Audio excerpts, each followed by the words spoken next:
Good evening, race fans, and welcome to Sunday Night Skippy. Once again, this is week 4 action. We are joining the Skippy Formula 2 drivers live here at the Detroit Grand Prix. This is going to be an exciting one. This 2.35 mile track with 14 turns and tall concrete walls. This is what we've all been waiting for. A lot of drivers had this one circled on their schedule, and we are here for it. Really excited for this one.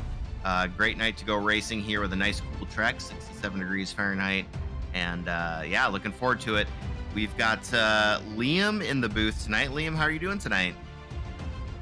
I'm good, and I'm super excited for this huge racetrack. I just noticed this racetrack is huge. There's going to be lots of passing in these down and turns, and there's also going to be I hope we've seen lots of rockets so far. That is right. Exactly right. I mean, this is a lot of braking zones and then a lot of opportunities to blast those rockets and pass on the long straights with that draft. Man, this is just a great Skippy track overall. And I think the drivers of Sunday Night Skippy agree with you, Liam. Really looking forward to this. Also joining us in the booth tonight, Pim Luth, running the cameras, running the overlays. Are you excited as we are? Well, I'm not sure if I'm that excited as Liam, because I'm not sure if that's possible. I haven't seen the rockets yet. I have seen a lot of walls, and I'm always terrified about walls. But this track is unanimously chosen as one of the favorites from Sunday Night Skippy. So I'm very curious to see what we'll see, and if we see an improvement from last race up here. I'm not sure if you remember, Chris, but here we saw some hard battles going on. Yeah, this is a elbows out kind of track, and there's just not a lot of room for error, as you can see on this qualifying lap cameras that you've got for us, Pim. Just tight quarters and yeah, technical sections, drafting sections. This is going to be one for the ages, I guarantee you. Joining us also, and I don't know that he's ready to talk right now because he's probably qualifying. Or no, wait, no, he's not. No, he's not qualifying. Because he has a penalty. Sure. He is not qualifying. Salt in the wound. Salt in the wound. Rub it in. Rub it in, you guys. Yeah, rub it in. That's my bad. But Peter, man, you're going to be joining us as an in-race reporter. You're going to be starting from the back and trying to work your way through this field. What are, as you see it, you've got this challenge in front of you. How are you approaching this race? Well, traditionally, well, first of all, I totally agree with all of you that this is just a quintessentially perfect track for these Skip Barber Formula 2000 cars. I just love it. We all just love it. But it's incredibly slick for the first maybe 3, maybe 4 laps. So working from the back, I'm expecting some amount of carnage, maybe during the first 2 laps. So I just want to stay safe, stay out of the trouble. If I can get past those first couple laps, then hopefully I can work my way up. Yeah, it's really smart, man. I think what we've seen here in the past is that the first lap actually goes by pretty cleanly. It's the second and third lap where we actually see the carnage, because people think, oh, you got to wait for those tires, these radial tires, which are a little bit different than the ones on any other car that we race, to kind of warm up and get that stickiness or that traction to them. And if you go a little too early, that's when you run into trouble. And I think that's where that 2 and 3 lap incident count kind of raises a little bit. But absolutely, yeah. And this is also a street circuit. So Michigan winters do a real number on these roads. It's incredibly bumpy, big seams between the concrete slabs. So before you get all that grip, the car's just bouncing all over the place, taking even more grip away, and you just have to be careful. Incidentally, there are 3 of us that have received penalties from the race last week. Me, Scott Allen, and Dwayne Hoffman. So all 3 of us are prevented from qualifying, so we'll be starting in the back of the field. Well, we certainly wish you the best of luck. We've got 30 seconds left in the qualifying session, kind of. And what I mean by kind of is this is an open qualifying session. So, well, look at this, Kurt Schmidt. Look at Kurt Schmidt going up to that second position. Sorry to interrupt you, but I was actually looking at his his decals and his Cav OK Racing Network logo right over there. But he took that second position really quick, 1:43.6. Peter, what kind of times do you expect to see for the top three? Well, I would expect in qualifying mid 143s. You know, Chris Georgian-Dallas, this is his home track. He's a Michigan boy. Not surprised to see him right now provisionally on the pole. But race pace, we'll see a few of these drivers get into the 142s for sure. All right, well, we see Jake Ashe and Chris going to the final lap. Curious to see if they can still improve. I do see that Chris Gerondelis has a lot of drafts from Jake Ashe. So if Jake is going to be quicker, I want to bet you that Chris is doing the same thing. And we do see that they both improve their time. And Chris Gerondelis does take that first position. And then we see Greg Sharp coming back. Whoa, that... Great lap. Great lap there by Greg Sharp. Look at that, 1:43.1. That's Chris Gerondelis, and then Greg Sharp, Jake Ashe, Kurt Smith. Oh, nice little pack over here, and a lot of drivers, 20 drivers here for our Formula 1, Formula 2. I'm gonna have a quick look. We're still not finished. There are some people still driving around. I see here Rich Butler still making his moves. You know, one little tidbit here also is for those of us who haven't been able to qualify, that's Scott Allen, Dwayne Hoffman, and me, our tires are cold. We haven't had a qualifying session to warm them up, and so that'll make it even more tricky for us for the first couple laps as we start. Everyone else will be on warmed up qualifying tires. Oh, and there goes Greg Montgomery. Is definitely in the stream, but I think he was just finishing his lap, and I think I still haven't seen an official time yet, so we're just looking a little bit around. Nice environment here in Detroit. Have you ever been to Detroit, Chris? You know, I just momentarily certainly was not able to check out Belle Isle, which is a little, you know, as the name says, it's a little island there in the Detroit River, right on the Canadian border, and it looks like a gorgeous little area. This track has hosted IndyCar races since 1992. It's kind of what it's mainly known for. But I'll tell you what, like we said before, really plays well to the Skip Barber Formula 2000 races that we see here tonight, and really looking forward to seeing these guys do some laps around here now. Liam, I gotta ask you, we talked a little bit earlier about how the first lap can kind of be a little more tentative, and people give each other a little more room, but then people try to be a little more aggressive as the second and third laps come on. When do you think we're going to see the first incident here? Is it going to be lap 1, 2, or 3, or even later than that? Well, I do have something related to cautions. Oh yeah, let's hear it. So me and Corbin, we play outside, and we have these little car things that we race with. And on the first and second laps, there's lots of cautions. First and second laps, okay. Corbin and me were like spinning around. All right, so you're expecting some, well, maybe not some cautions, but some local cautions here in the first or second laps at this slick track. I actually am probably gonna be like, in the third or fourth and second laps, or like third or fourth, probably. All right. I like that. Third or fourth laps. I think that you know what? I would actually agree with you on that one. As the drivers get a little more confident in their tires, third and fourth laps, they might start to push it a little bit more. Well, Chris, I'm gonna disagree with you on that one. Okay. I think it's gonna be first lap, second corner, first or lap, fourth corner.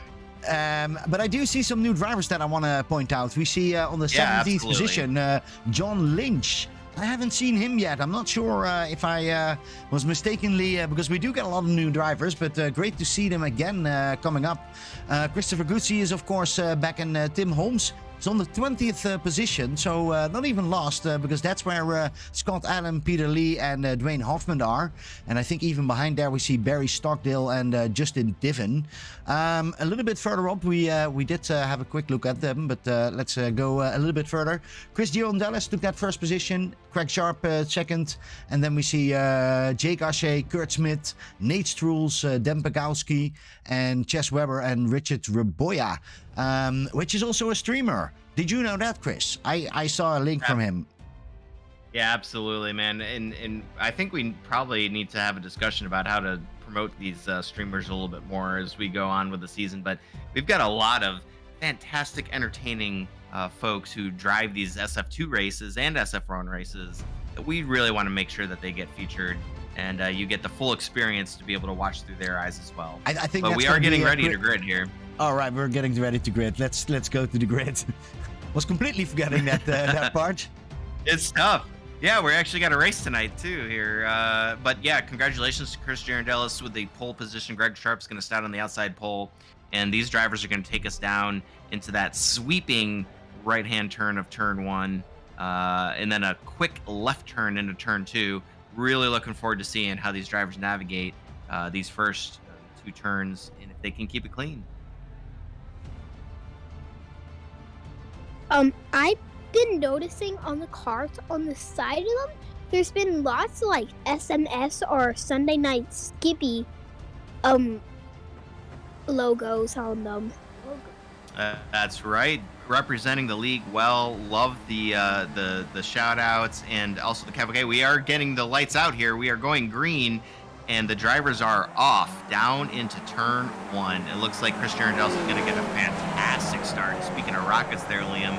And Greg Sharp's going to follow him through with Jake Ashe in 3rd place. We're going to go somewhat single file down. This is going to be another passing opportunity all the way down into turn 3. This one's going to be tough. Man, look at this. All these cars trying to see if they can follow up on each other. Looks like they're going to have one big line. I see the 91 going a little bit further. Richard Verboya actually takes that position from Chess Webber. Great to see him. Chris Girandellis is on that front and running with this complete lead. Yeah, he's taking it. Oh, we got Greg Sharp spinning out. He's going to lock up the brakes, and that's going to lose him all those positions. It didn't look like there was any contact. However, he's going to lose all of these positions to keep the field safe, which is good on him, but also bad for him. Well, and we did see some other car crashing right over there. I think that was DJ Brooks who had a mistake over there. I'm glad to see that he could keep that car also clean. So nothing lost, because you can gain a lot of things. I see Joe Zubo now here going too wide. It's already going crazy, guys. Yeah, we had some contact there too with Barry Stockdale. I'm seeing Daniel Dion also involved in potentially a wreck here, but oh my goodness. So lap 1, there we go. I guess I was wrong. Daniel Dion just spun it going around, entering the infield there.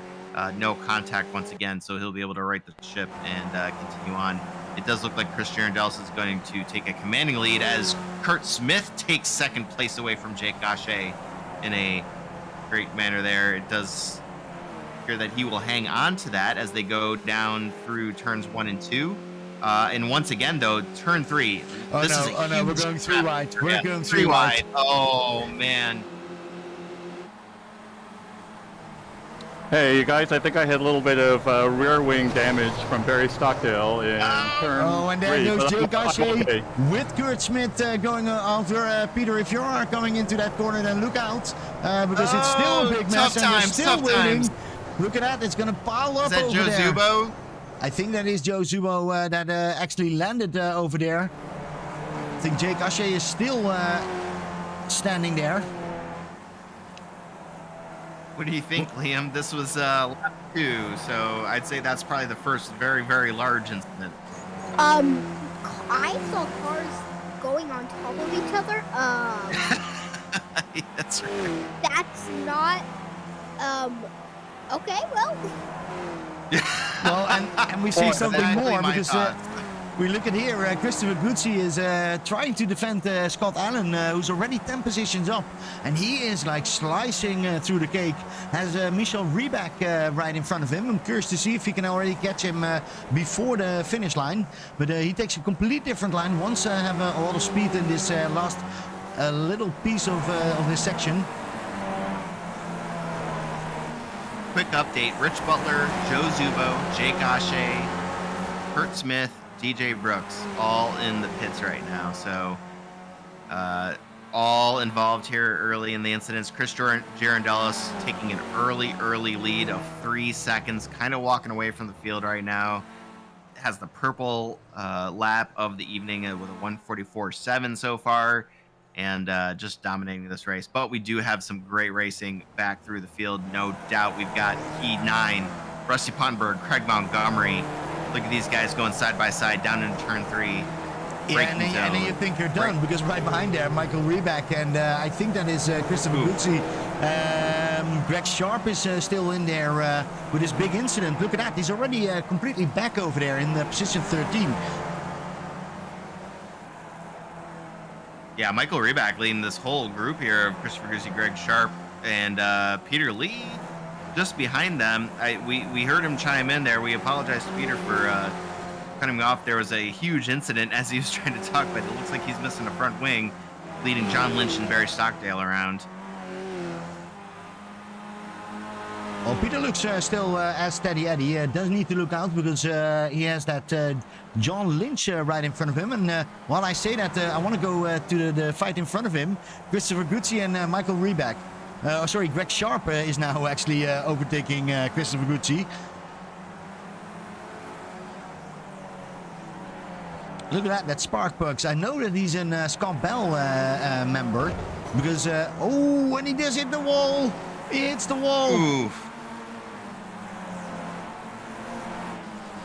Well, again, good news for that group behind them, Peter Lee, John Lynch, and Barry Stockdale, because maybe they have a chance to actually come back. In front, there's a big gap. We see Nate Struls is trying to hold on, but 3.2 seconds away from Chris Girondellis. Is Chris Girondellis going for a promotion? Yeah, 1:43.82 last time around, continuing to be the class of the field and just walking away.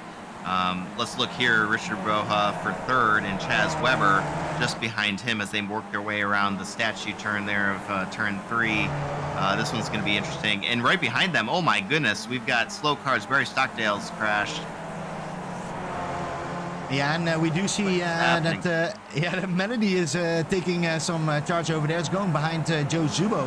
I think Joe Zubo, there is something wrong with him because he's going off track the whole time. I think his car is broken down.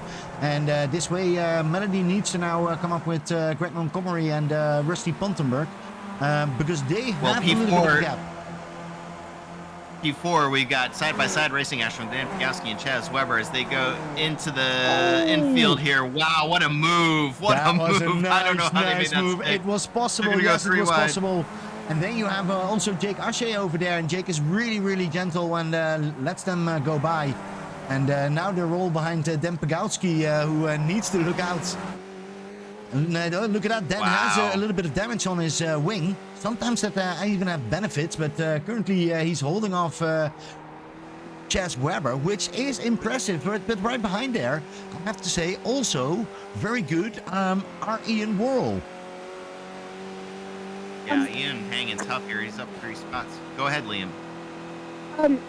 Just to have a little warning, the cars are spreading out, so it's gonna be a little bit harder for them to pass each other. That's right, and not only that, but the pit stops are going to be coming up. We've got 2 pit stops in this 35-minute race, so there's still a lot that can happen. We got Dan Pagowski and Chaz Weber going side by side down into turn 3 for P4. Can Dan Pagowski keep that inside line? No, he can't. Chaz Weber is going to make the run on the outside, and Ian Worrell's going to follow him. Yeah, and quite easily so. And now even Jake Ashe is thinking like, hey, can I make that move as well? But he stays behind there. It's probably the best move, and see if he can work his way up with this group. Chaz Weber is a quick driver, so it's not bad to be in this group and see if they can actually catch up with Richard Raboya. Because, man, look at him. How He's third position. Really Yeah. great. Up 5 spots on the night, man. He is rocking it, and just hoping to hang on there, though. He's got some tough competition coming behind. Oh, we got a spinner. Ian Whirl. What exactly happened over there? I don't know. Is going into that infield there with turn 7. That's always a tough corner. Long drafting straightaway.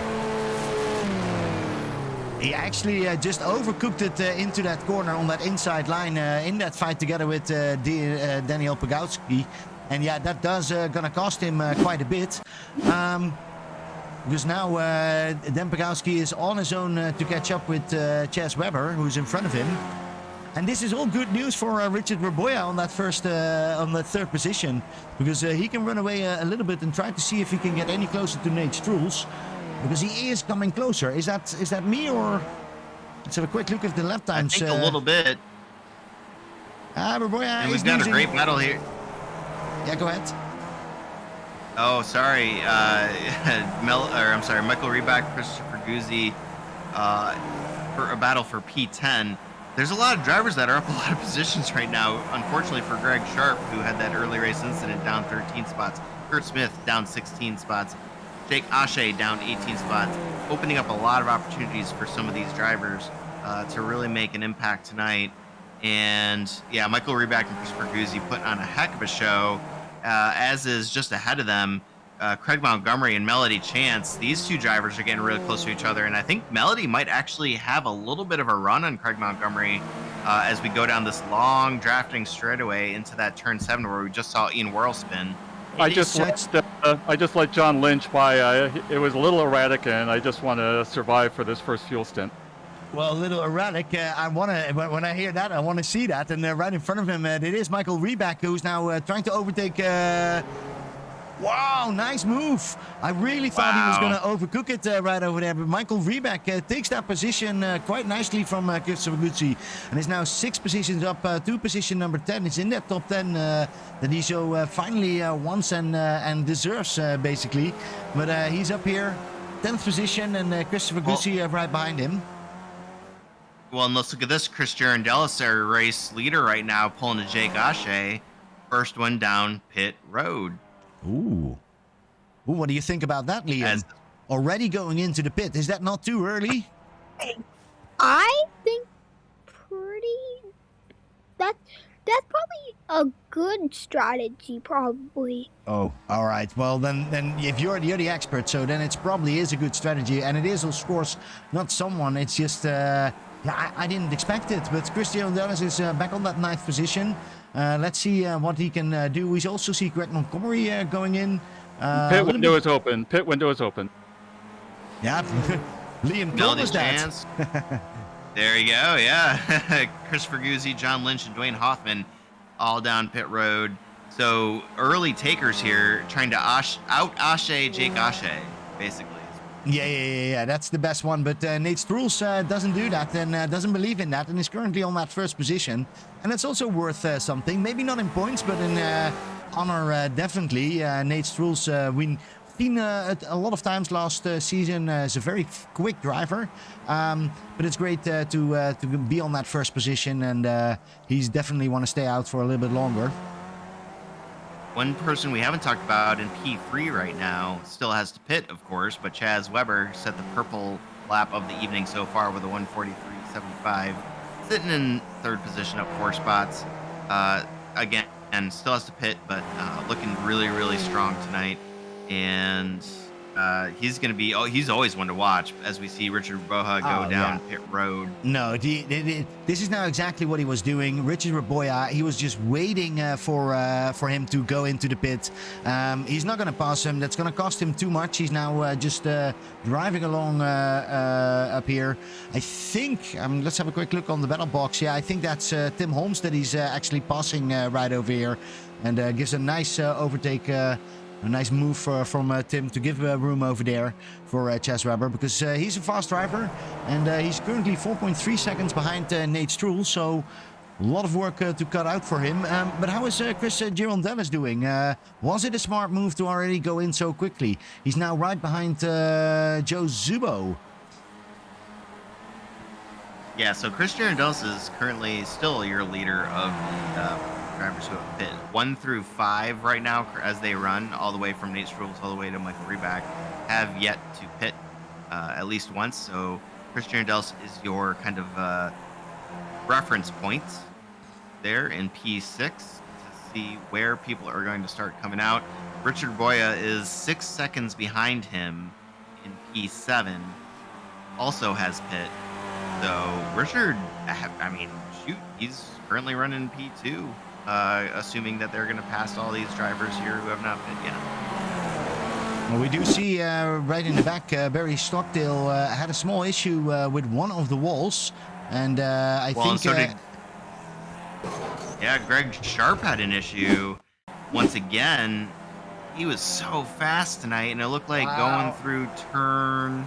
It's the same place. It's exactly the same place as Barry Stockdale is going to park his car. And again, look at that. Greg Sharp doesn't lose that much of his car. So his car looks pretty clean. And while we're talking about that, we see Nate Strules, Chas Weber, Dan Pagowski, and Rusty Pontenberg coming in. So now we do see, are going to see the real fight going on. And even Michael Rebeck is now coming in. So that Christian Angelis can take that first position. Is that going to work? How much time is he gonna? Did he gain on him? Ooh. I think Liam called it right there. This is going to be really good for him. He was able to separate himself from the pack, even more so. And my goodness, he's just kind of running away with it now. 6 seconds ahead of Nate Strules, who comes out. Actually, Nate Strules had a great pit stop there. A little bit longer than most, but a little bit longer, a lot longer. P2, yeah. A lot longer, yet he's still somehow in second in P2. Yeah, I do think that's going to cost us. That's going to see how quickly they go back in, because do remember this is a 2-stop race, so we're not there yet. Have a quick look, Peter Lee. How are you doing? You're getting looked after for Dwayne Hoffman. I was going to say, don't distract him yet, Dwayne Hoffman.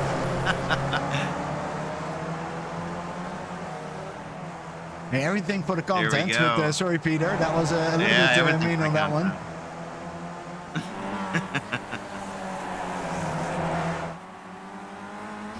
Well, so Liam, we've got Chris Girandelis out front by 6.2 seconds right now on that pit strategy. He may have to stop for a little bit longer on the second pit stop. Do you think that he still has what it takes to come out with a win? I think he'll win, but I do think he will get like second, third, or fourth. Oh, interesting. So we've seen it before.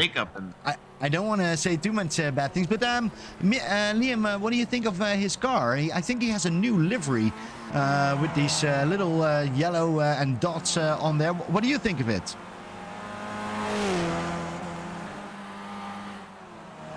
It also has blue on it, and I think it's like a pixel, like B or something.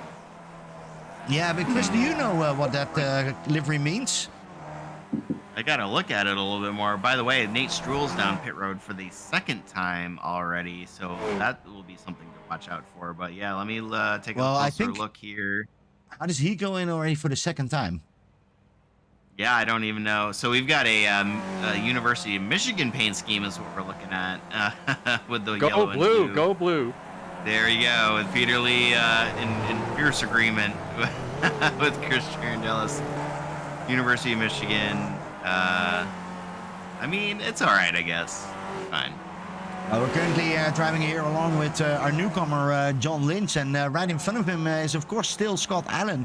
10 positions up, really has to make some moves because we know he has the speed on everybody. And while I say that, I keep hearing everybody going into the wall, and big accident over there. Yeah. Michael Reback, what happened? Michael Reback again. It's that difficult corner where a lot of people already have crashed out. And we see that Haas going on, the John Lynch. And then Michael Reback just couldn't avoid that anymore. And they're both ending up in the pit.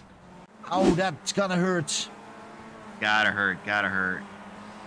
Meanwhile, I want to give a quick shout out. Greg Sharp, who started in P2 on the outside pole, has the purple lap for the evening right now at a 1:43.67. Yeah, so remember, crashed twice, crashed twice. Crashed and twice. then on the ninth Oof. position, right behind Melody Johns, who is in a top 8 position, is also really great for her. I know that she's always aiming for a top 5, and that is still all in for that, because the guys in front of them, Rusty Pontenberg and Ian Worrell, are just ahead. And look at that. That whole crowd is just still in front of him. I'm just going to have a quick look at the track map. It's still a big pack altogether. Look at that.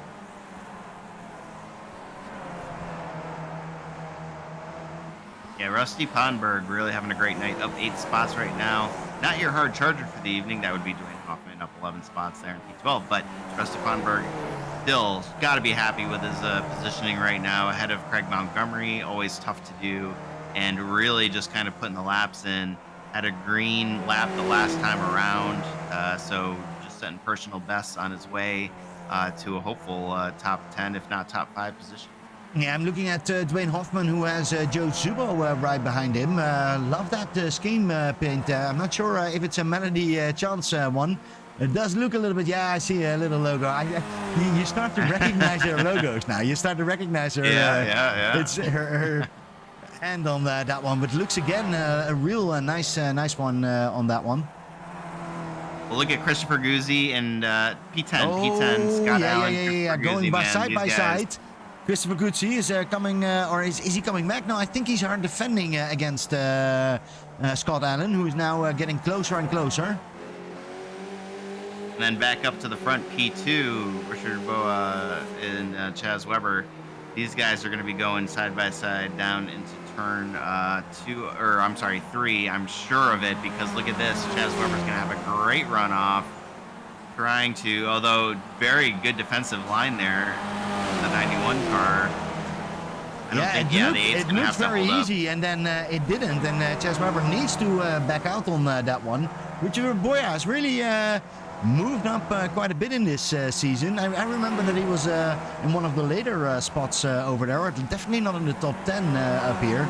And he's now driving here really solid in this position number 2, defending hard against Chaz Weber, who we know is quick.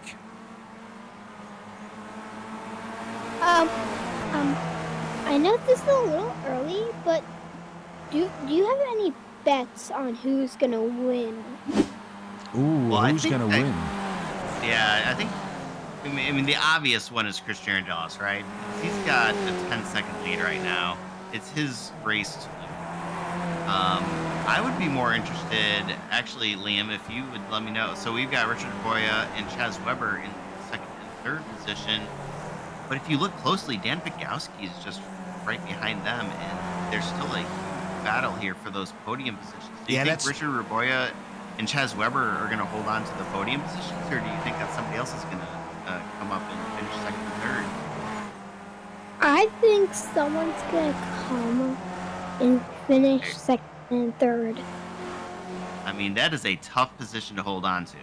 Yeah, that's definitely, but I do think that if you can do it, then you can do it on this track, because there are a couple of positions where you need to defend hard, and Richard Boya has shown us that he knows how to do that. Chris, look at this, here we go again. This is the place where you need to hold on to this position, and Chaz Weber is going to look. Is he going to look on that inside? Is he going to make that move? No, he's not. Richard Boya is running a really, really smooth line. Look at that. Not losing any time.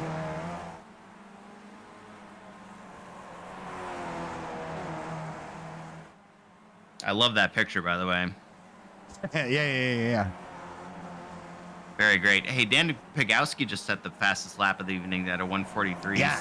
Yeah. Do you mind? You're behind Chaz Weber and Richard Raboya.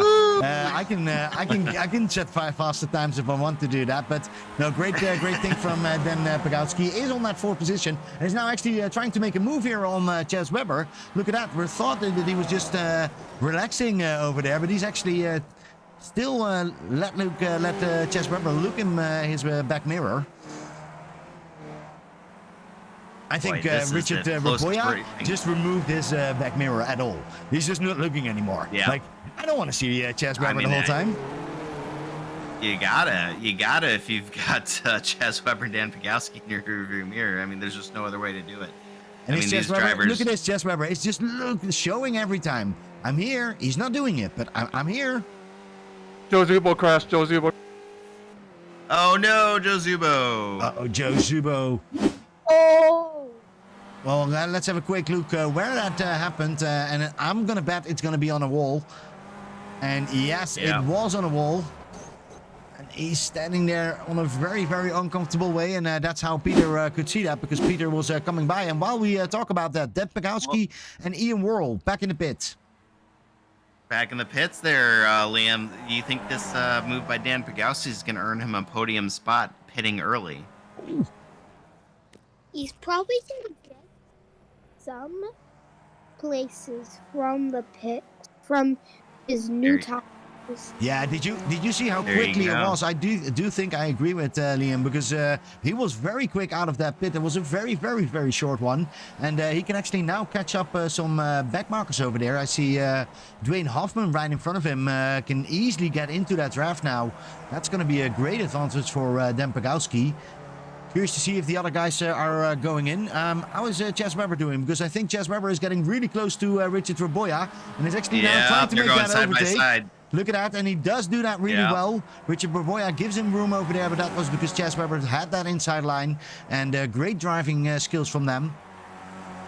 Well, with 2 pit stops on the evening, and these both of these drivers having to pit one more time, you gotta just kind of make the calculus in your head. Okay, let's just hang on here for a little bit longer. We still both got to go down pit road. Raboya's got to be thinking, okay, maybe I can maybe squeeze out. Well, I don't know. Oh, We got a slow car down there. Yeah, we did have a slow car. I wasn't sure who it was. No, don't tell me.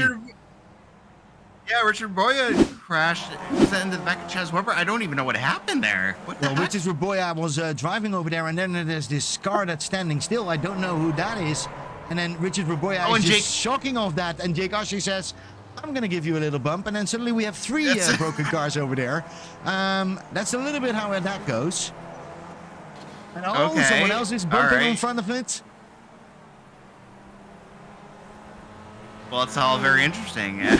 I don't even know what to right. say then. Well, I do think that Chris Girondellis is gonna be far, far ahead of all this. Look at that, he's only 6 seconds behind Rusty Pontemer, who secretly just slowly takes that that second position over there. And Chaz Webber is still on that first position. I do think we have a hard charger, and I was gonna say it's Peter Lee, but Peter Lee drops just now because he's in the pit stop. But Dwayne Hoffman is gonna drop as well, and then Rusty Pontenberg on that second position is still our hard charger. Yeah, and things are going to shake out here as we continue the pit stops. We do have Chaz Webber and Rusty Pontenberg, like you said, the only remaining drivers who have yet to pit. And so keep your eye on where Chris Girondellis is on track in that 352 car. Chaz Webber and Rusty Pontenberg are the only drivers ahead. We will see where if Chaz is coming around turn 11 here. This is going to be a great opportunity. Chris, there was a question in the chat about the blue names. And the blue names means that those are lapped cars. They're not on the same lap as our first top 10. And that's the reason why they're in blue. But currently, Chaz Webber is lapping everybody and is really having a lot of speed over here. Curious to see. Let's have a quick look at his time. Yeah, and you might even see the blue come up if they're more than half a lap behind. So they may not necessarily be 1 lap behind, but they're on the back side of a lap. Rusty Pontenberg down pit road. Yeah, let's say this way, as a driver, you don't want to be in blue. You don't want to be in blue. Blue is not good. Blue is not great, but there you go. We've got some very fast drivers here, and that's going to happen. We got Barry Stockdale and John Lynch making some comments and some really interesting times here as Chaz Webber is going to lead us down into this long straightaway for P7. He is losing time to Chris Girondellis. Was over 16 seconds his lead at one point. It's now 15.8. And not that they're going to be changing tires, so it's not as critical. in terms No, of but it is- going it in, is- it is you know, critical, reds or whites or whatever. But he's still got to come down pit road. I want to say, like, I think it's impressive if you can beat people, but if you can get closer to Chaz Webber, yeah, then you know what kind of driver you are. I'm gonna get my song ready for our next race. Okay. All right. Very good. All right. Well, Liam, do you think anybody can beat Chris Girondellis right now? I mean, he's gonna. Oh, there you go. Chaz Webber coming down pit road here. So we're. Yeah. Yeah, it's gonna be tough, huh? I do like how the pit teams have easy ups, just like the thing that we have covering our generator, huh? Wait, that is true. That is true. That is true. Well, there you go. Christian Ardell's taking over the lead there from Chaz Webber as he continues down in pit road, and he's going to go down that straightaway turn 3. It does look like Chaz Webber is going to come out of pit road in And he is behind Dan Pagowski. Oh, and what is behind there? I don't look now, but we do see Ian Worrell in a big fight with Nate Strules, and I think it's also Rebeck who's going in there. Behind them, Rusty Munberg and Greg Sharp going down into P3 for, or I'm sorry, turn 3 for P6. Yeah, and Greg Sharp takes that exit really well, and he can make that move happen if it works the same way right now. Well, Rusty goes into that inside line, and now Greg Sharp, should have got that inside line, but he actually loses on Rusty Pontenberg. So great defending from him. Needs to do that straight up now as well, because it's on the long straight. It's going to be difficult. If you have the speed over here, this is a great opportunity to get right on this corner outside of him, but I don't think Greg is going to do it. Is Greg going to do it? Great defending move from Rusty Pontenberg, and this is difficult. Good defensive line difficult. There. Yeah. And up here, it's just too difficult and too close by to have actually a big chance on it. And we currently only have 4.5 minutes left. No, not even, is it? No. Yeah, no, you're right. You're right. Oh my goodness. All right. Yeah, no. Let's make sure that we get the finish this time. Chris Girondellis is very fast. Maybe he's so fast that he actually makes some move. I see Kurt Smith going into the pit again. How many pit stops do you need? Yeah, that's probably unfortunate, unscheduled there for the 96 car of Kurt Smith. Although he's back out, maybe a penalty. Yeah, that's going to be. I'm looking for Dan Pagowski and Chaz Webber. I think that's going to be the fight that we're going to watch here. Who's going to take that second place up here? Chaz Webber, we know that he's quick, but Dan Pagowski knows how to defend. Has been an old member. P6. We got side-by-side racing. Greg Sharp trying to look to the outside there. Yeah, nice. Rusty's going to lock it up. Rusty was locking it up, just enough, but immediately runs away Greg Sharp for that 6th position. Look at that. Greg has really been in the front, in the back, in the front, in the back, and is going now slowly in the back, in the front again. So that's good news for him. But Dan Pagowski. Oh, I see a crash happening in there. DJ Brooks. Look at that. Okay, I want to see that how that happened. Does that all happen? Well, Dan Pagowski, to your point, while you bring that up, Dan Pagowski set the purple lap last time around. So, but anyway. And that was a nice parking and great to avoid for Dan Pagowski. Look at that. It's been a long time since he was on the podium, and this is great to see Dan riding over there, but there's still some work for him to do with Chaz Webber right behind him, and a little bit further back, Ian Worrell, look at that. Oh, and then there's a fight going on. Who's that? Richard Verboya and... Well, I mean, for position, let's look at P8 there. And we got Melody Chance and Scott Allen, 0.3 seconds separating the two as they work their way around the final couple bends of the track here. This is going to be a battle for position as we near the end of the race. Looks like Scott Allen's going to have a great run-off. Look at that. He makes a really, really interesting move. This is so difficult. And oh, they nearly hit. They do hit each other, but they can nicely recover from that. And he don't even hit the wall on the exit. So now it's a chance to defend for Scott Allen. Can he hold on that 8th position, or is Melody Chance going to make that move? She's going to stay on that outside. Seems that that's the best option for her. To stay behind there. I don't think it's the last lap yet, is it? Two more to go. Two more to go. Yeah. Yes. We do see Chris Girondellis currently 8.6 seconds behind in front of Dan Pegowski, who is getting chased by Chaz Webber. P15. We got to pass Michael Reback. Kurt Smith making the pass there in a really tight spot for in turn 7, and it looks like he's going to be able to walk away there. Holy cow, what a great move. Back to P8 though, back into the same exact turn. Melody Chance really trying to close that gap back on Scott Allen, who had passed her just recently there on the front stretch. So she's really trying to make contact. Oh, and we got lap traffic here. He's going to make it a little difficult. That's going to make it more difficult. We do see white flag for Chris Girondellis, Dan Pegowski, and Chaz Webber. So let's have a look. Is Chaz Webber close enough? I don't think so. Not at least for this first corner. He needs to be a lot more quicker to actually make that move. Gains, but is it enough? Who do you guys think is gonna win? I think it's Chris Girondellis. Yeah, My question, though, is, Liam, do you think Dan Pegowski or Chaz Webber is going to get P2? Is it Dan or Chaz? It's definitely Chaz. Definitely Chaz. Oh, I like it. No, I like the. I meant Dan. Oh, yeah, definitely. You meant Dan. Okay, definitely Dan. Okay. Definitely. That sounds even better. Definitely Dan. But Chaz Webber needs to take a lot of work. He's coming closer and closer. But with a white flag, though, last lap up here, I don't think Chaz Webber is going to make it. He's trying to have a different line over here. Is that going to work? Is there still track left? I don't think so. We got some other battles. Keep your eye on this P2 battle for sure.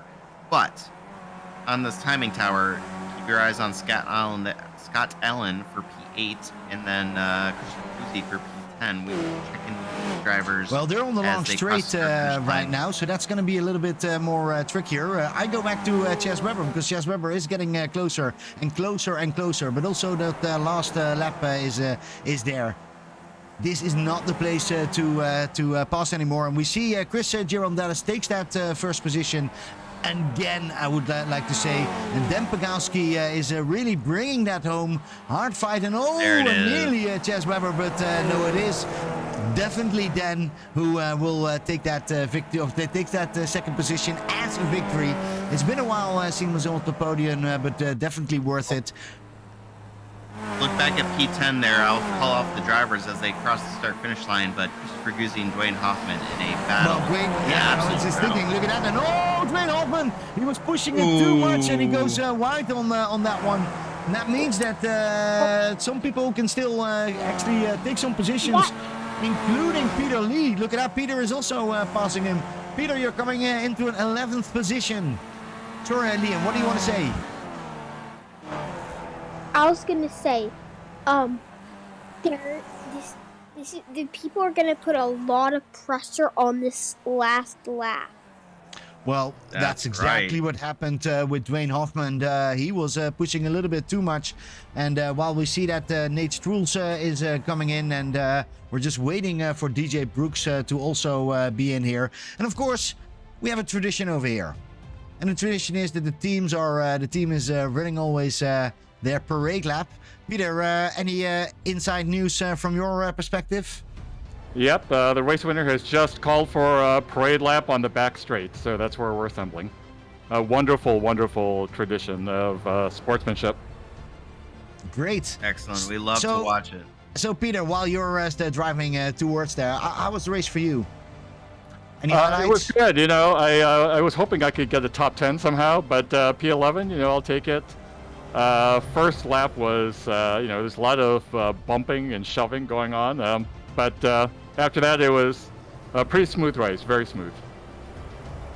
Well, it's great showing, man. Other than Scott Allen, you are the hard charger. So hats off to Scott Allen, up 13 spots on the evening for P8.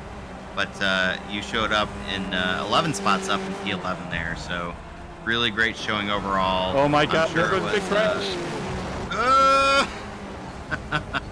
And a parade do you think lap about that, always Liam? finish in a big bang. And here we do see, yeah. It's always hard to find a good camera for this one, but look at that. That's I know, where right? our graveyard is right now. Melody Chance took the lead in that for position number 9. Let's have a quick look at the results before we go to our final talk. We see Yeah, Christian absolutely. Jealous, Dan Pagowski. Go ahead. Oh yeah, no. I was just gonna say, very big congratulations, Chris Jealous, on the win. Obviously, a dominant performance tonight for that 352 car. Be happy with it. It may be your last. Yeah, Dan yeah, Pagowski, exactly right. Dan Dan Pagowski, great from him. awesome. We talked a lot about him.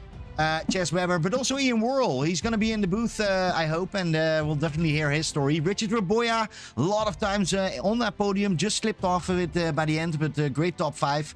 And then Greg Sharp, who's seen basically the whole pack already. Amazing job. Rusty Pontenberg did a great job. Didn't see him this morning in BRL, but great to see him up here in that 7th position. And then Scott Allen, Melody Chance, Christopher Goodsey, Peter Lee, Nate Strules, Dwayne Hoffman, Greg Montgomery, Kurt Smith, Jake Ashe, Justin Diven, and John Lynch, our newcomer, 18th position.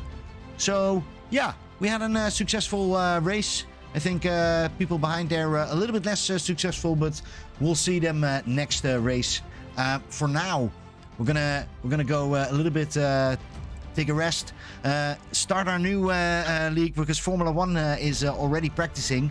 I've heard that they're actually just paying more attention to this broadcast than actually doing their practice. But Liam, any final words from you? Anything that you want to add to this broadcast? I definitely have a name for the crash that All right. we did. How we're gonna call it? I made up this name, the Boom Boom Tradition. The Boom Boom Tradition. Boom tradition. All right. Well, we have rockets already. We have naked aggression. We have a lot of different things, but now we have the Boom Boom up here. That's going to be awesome. Tradition. Yeah, I so love it. the Boom Boom Tradition. Yeah, I have to say it correctly. I have to still practice it. But Liam, thanks for joining us once again. You always bring such joy to our broadcast, and we're looking forward to our Sunday race again. For now, let's have a quick break. If you need to go to the toilet, this is the time because it's going to be an exciting race with Formula One. See you right after the break.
Good evening, race fans, and welcome back to Sunday Night Skippy Racing Action here, week 4 action from Detroit Belle Isle. We just saw the Skippy Formula 2 drivers giving us a heck of a show, and we cannot wait to talk to a couple of the drivers in the booth with us tonight. But first and foremost, let's look at the race. It's a 2.35 mile course, 14 turns, and a great night for racing action here. 69 degrees Fahrenheit on the track. And these drivers are ready to roll. You can see them out there qualifying right now. As we wait for them to set their hot laps, let's talk to some of the drivers that just took part in the Skippy Formula 2 race. First and foremost, I'd like to welcome Peter Lee. Peter, how are you doing tonight? I'm great. I'm drenched in sweat, but feeling good and glad I survived that race. Yeah, as you should be. This is a intense circuit. I'm sure the next guy is going to say the exact same thing. Ian Worrell, how are you doing tonight? I'm good, mate. I'm good. I love this circuit. I love this track. For all its difficulty and all the rest of it, it's such a fun track to drive when you get it right, and such a frustrating track when it gets you wrong. But yeah, had a great night. Yeah, for sure. Yeah, I was not a huge fan of this when I first raced it, but I'll tell you what, I practiced, and I came to love it, basically. Also joining us in the booth, not one of our normal broadcasters, but we are so happy to have him. Finished P2 overall for the Skippy Formula 2 race, Dan Pegowski. Dan, how's your night going, man? That was a great race. I'm just thrilled. I'm thrilled with P2. That was so much fun. I like Ian. I've really come to really love that circuit. It's I put in more work, I think, this week than usual, more practice, and yeah, it all worked tonight for me. I think I even made an undercut work at the very end there, so I kind of thought that was worthy of coming in and saying hello and letting you all know how much fun that was, and to thank you guys for your broadcasts. Absolutely. Well, let's pick your brain a little bit more. First and foremost, though, I want to make sure that we introduce Pim Bluth. He's running the cameras, running the overlays for us tonight. Yeah, great. Had a great first run, let's talk but to the yeah, let drivers. us know. All right. So Dan Pegowski, a fantastic race. Finished up P2. You talked about your pit strategy there a little bit. Talk to us about what your thought process was going into it, and then maybe during the race. Like, what were you thinking, and how did it ultimately work out for you? Yeah, I was prepared to come in early if need be, and take less fuel first time and come out afterwards, but and take a bit more later. But in the end, I didn't need it. I found I was behind the two guys in front. It was Chaz and I'm forgetting now, but I was right up with them. I'd caught them, and right around pit window time, and so decided to cut in for the second pit stop and fuel up and hope I could leapfrog and move up. And sure enough, that's what happened. It was a lot of fun, and yeah, I think here you've just got to be precise. I want to actually give some credit to a couple of people. First, my Pro-Am partner, Nick Mazza.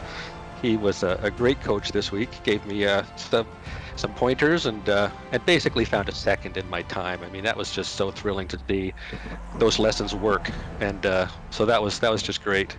And I also took part in Pete Mobroton's practice session on Friday, and there too, some key little pointers that when they stick in your brain and you apply them, they work, man. Yeah, well, I think that goes to show that that's what kind of separates Sunday Night Skippy from the rest, and you're putting it on full display there with ability to get some actual instruction and lessons. But Dan, man, you're a veteran of the league for the most part, and you have shown strength in the past.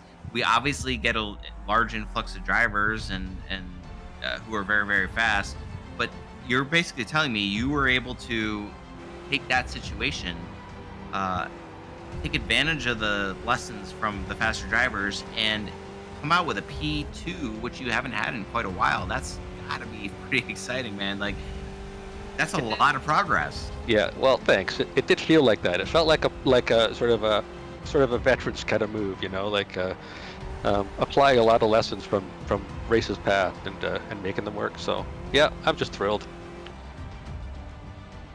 Well, it's great stuff, and certainly a great result. I do think that We're eventually going to be able to show the team results, the Pro-Am results here moving forward. This is week 4, so we're still early in the season, but we want to make sure that we get that out there and advertise that, because I do think that that's something that SNS does that's very beneficial to all the drivers. And we want to make sure that we highlight that with this team aspect from the both Skippy Formula 1 and Formula 2 drivers as they compete for an overall team championship. So Yeah, that's it's gonna be been great. great. To see.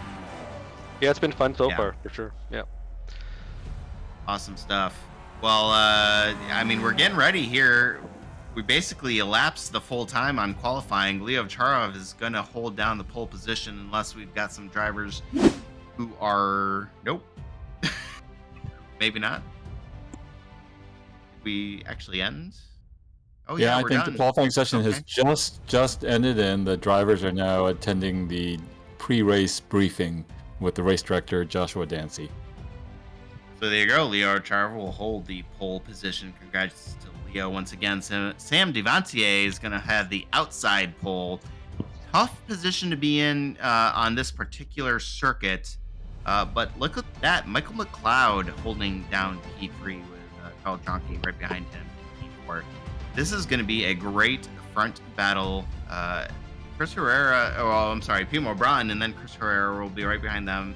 And then Jeff Snavely and Joshua Dancy. We've got a stacked group here in this top 10 and then some. I mean, you were talking about Nick Mazza. He's in P13 right now. The guy who bought you a second there, Dan. That's It's great. just too. crazy to me. That's Respect great. this field. Yeah.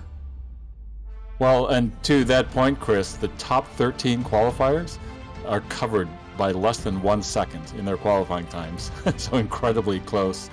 And, you know, when you go all the way down to the top 25 drivers, they're covered by less than 2 seconds in their qualifying times. In fact, the top 26 drivers.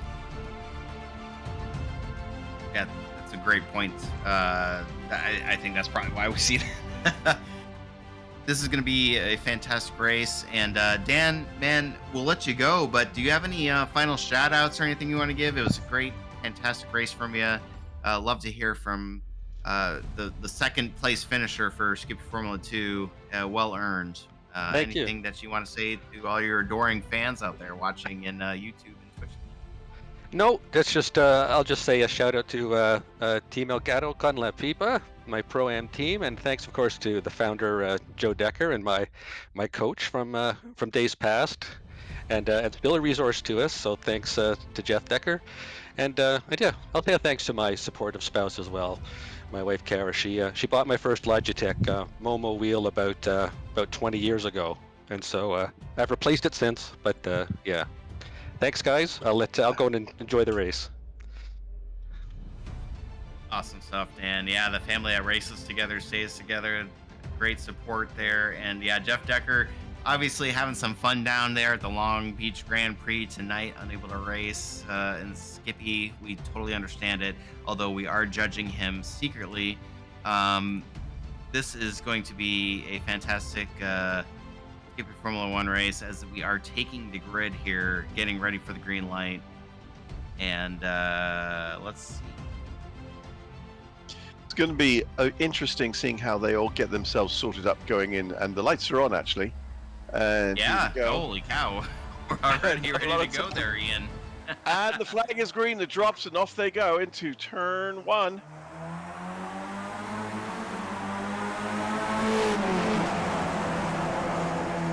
First real danger zone as they round turn 2 is at the end of this long straight, turn 3, and it's always exceptionally risky on cold tires at the start of it. We'll see how they break Yeah. with And each other. people are already jockeying for position as well as they're coming down into that heavy braking zone. And Man, we got some smoke and brakes. We've got 2x2. we got a lot of position changes as they go into some of these corners. And I mean, some of these corners just aren't looking for 2 cars at the same time. Yeah, Carl Dronke made a beautiful pass in turn 3 over Michael McLeod and has taken that 3rd spot already.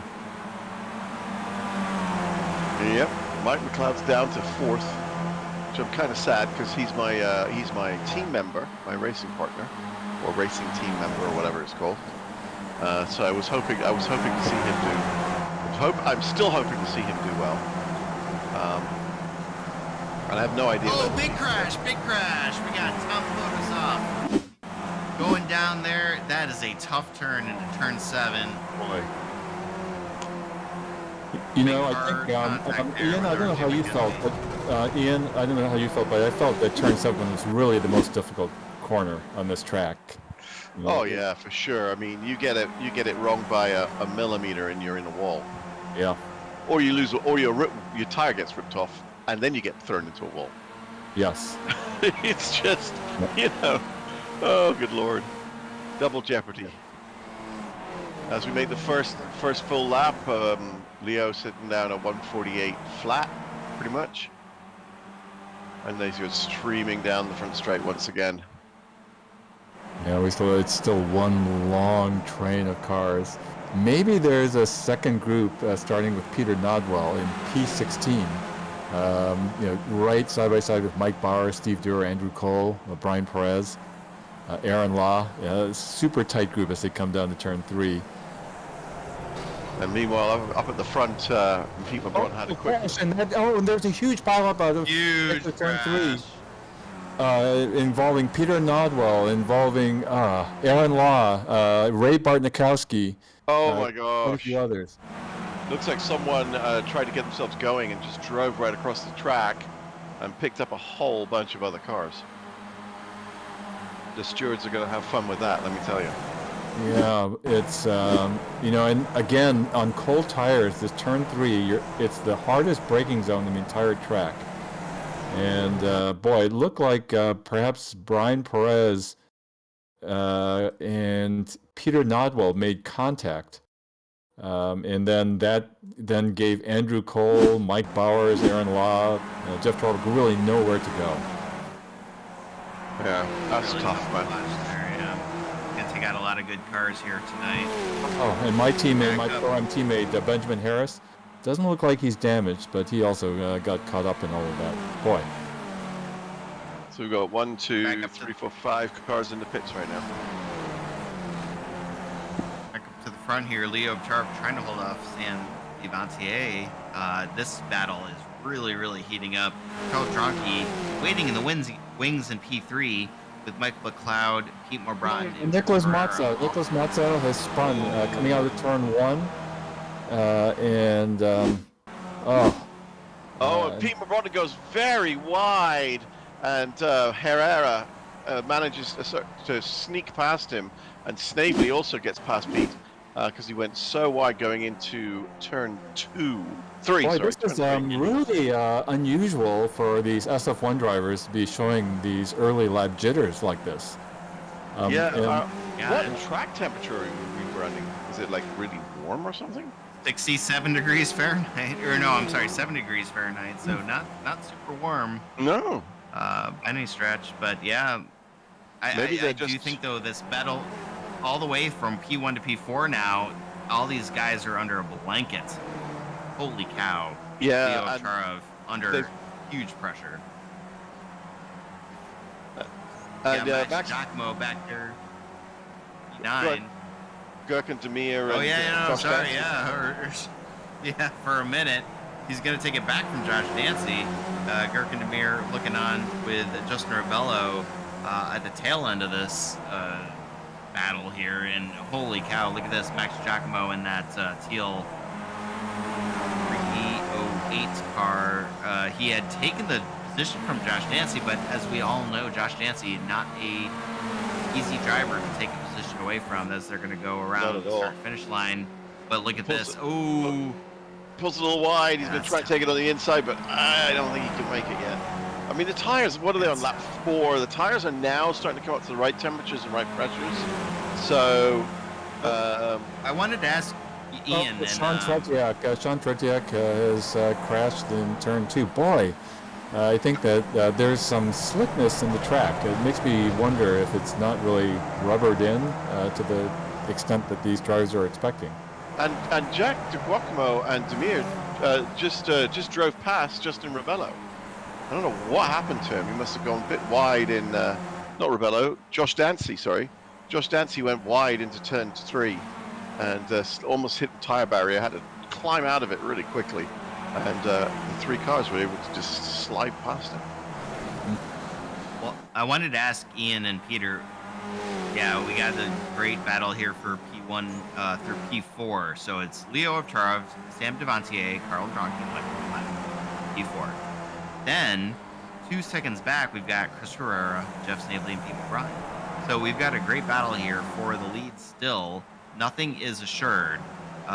Ian, Peter, I want to know what you think the best passing zone here is at Belle Isle. Oh, good Lord. You go first, Ian. So it really depends on. This is one of those tracks where it's all about your exit from the corner before, right? If you get a really good exit, then you can get past the guy in front of you. Even with the draft the Skippies have, none of the runs are really quite long enough for you to be able to just draft past the person. If you're right up on them and you got a really good exit, then there's a good chance for doing that. And you can see coming down into turn 1, where you get that concertina effect of everybody sort of suddenly, turn 2, sorry, suddenly collapsing together, closer and closer. And you would have thought, oh well, one of them could like pop out and get past. He probably could, but I think for me, like if we move up to the battle for the lead, Sam Devantier is eyeing Leo Aftrough. And here they're coming up to turn 7, and the only place, Chris, I have ever passed a fast car here has been braking into turn 7. taking the inside line. Right. Yep. I've done it here, but I've also done it in turn 2, and I've also done it just going into turn 1. So you can do it in those places, but you've got to be in the right place. Yeah. You know, I mean, yeah. And also, if the person in front of you has some sort of disaster, Right. which is usually how I go forwards, right? It's not that I'm a great racer; it's just that I didn't hit anything, and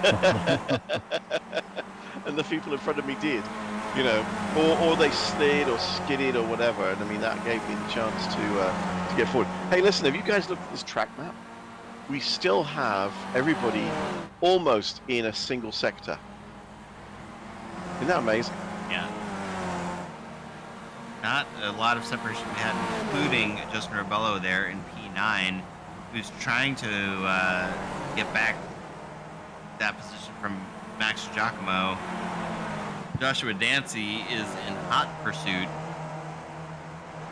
Yeah, I can't even see him. There we go. Like Joshua Dancy is just waiting for these two in front to tangle a little bit. Yeah, but you see, Max has taken the inside line and he's got that corner just nailed off, which has pushed Rebello just a little bit wider and has allowed Dancy to climb a little further back up on his rear end. And Althon is also now joining the party as the two front folks start fighting there.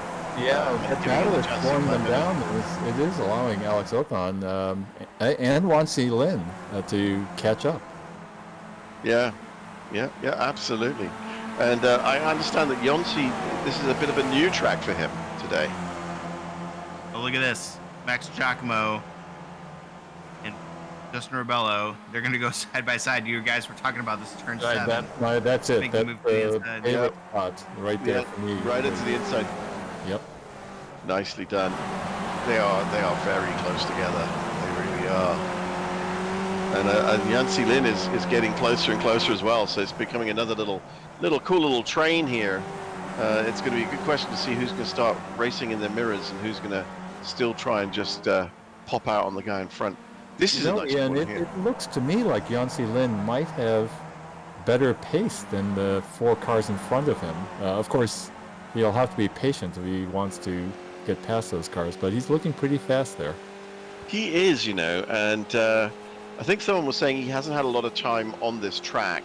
But for someone who hasn't had a lot of time on this track, he really is doing a lovely job of it. As he rolls the car beautifully over to the left-hand side, he is absolutely flat out. You can see he's got better pace than Althon right in front of him. as he's just piling down behind. if we can put the camera back on P21, the battle between Aaron Law and Gurkan Demir for P21. They are side by side coming down the front straight. Oh, neither one of them wants to give up turn 1 or turn 2. Looks like Aaron Law will file in behind, but he'll get a great draft toe down this second straight down into this treacherous turn 3. And we've got a nice little group with also Chris Herrera in P5. Jeff Snavely's just overtaken Pete is just in front of Pete Brodden. Chris Herrera, Chris Herrera just got overtaken going into your favorite corner 7, T7 there. Yes. And Michael McLeod in P4 is just gripping onto the back of Carl Dronke. He's actually just about a second behind him and needs to really get back into the draft zone to stay with that front pack. Quick update: we have Wade Mikowski in the pits, and I don't know if that's a scheduled refueling stop or. I believe he had binned it around one of the first turns there. Carl Dronke currently has the fastest lap of the evening. All of these front 4 drivers, Michael McLeod had headed at one point, Leo Charv, of course, and Tim Bontier, of course, had it at one point, but all these 4 drivers up here battling for the lead, continuing to set purple laps on the evening. And right now it becomes the 1-2-3 battle of Leo, Sam, and Carl. They've gained a little bit of separation on Michael McLeod there by about a second and a half. And for P5, Jeff Snavely about 3 seconds behind them. And he's got company, though. Pete Mobron and Chris Herrera and Hot Toe for the... What a terrifying thought to be hounded by Pete Mobron, right? And Chris Herrera. I can't even imagine. I can't believe that, like, Jeff Snavely, Mobron, and Herrera battling for P5 right now. I mean, what a race this is. Holy cow. It's just having Pete McBrodden with that helmet on behind you is enough to make anybody shiver nervously, you know. And not to say, I mean, you look at these cars on this track, if you get a nice low-down angle on one of the back of one of these cars, you can see the suspension just going for it. It's such a bumpy circuit, which can catch you out sometimes. Like you're going around a corner or whatever, and all of a sudden the car jumps because it's hit a bump.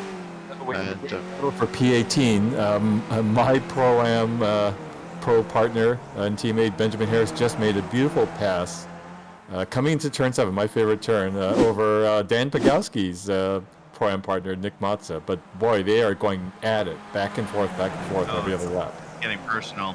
Meanwhile, Pimo Broughton pulling to Jake Ashe. He's going to be the first one down pit road. Oh, and Alex Othon also coming into the pits for his first fueling stop. Let's see what their pit time is. Yes, Sam Devancier really putting the pressure here on Leo. Holy cow.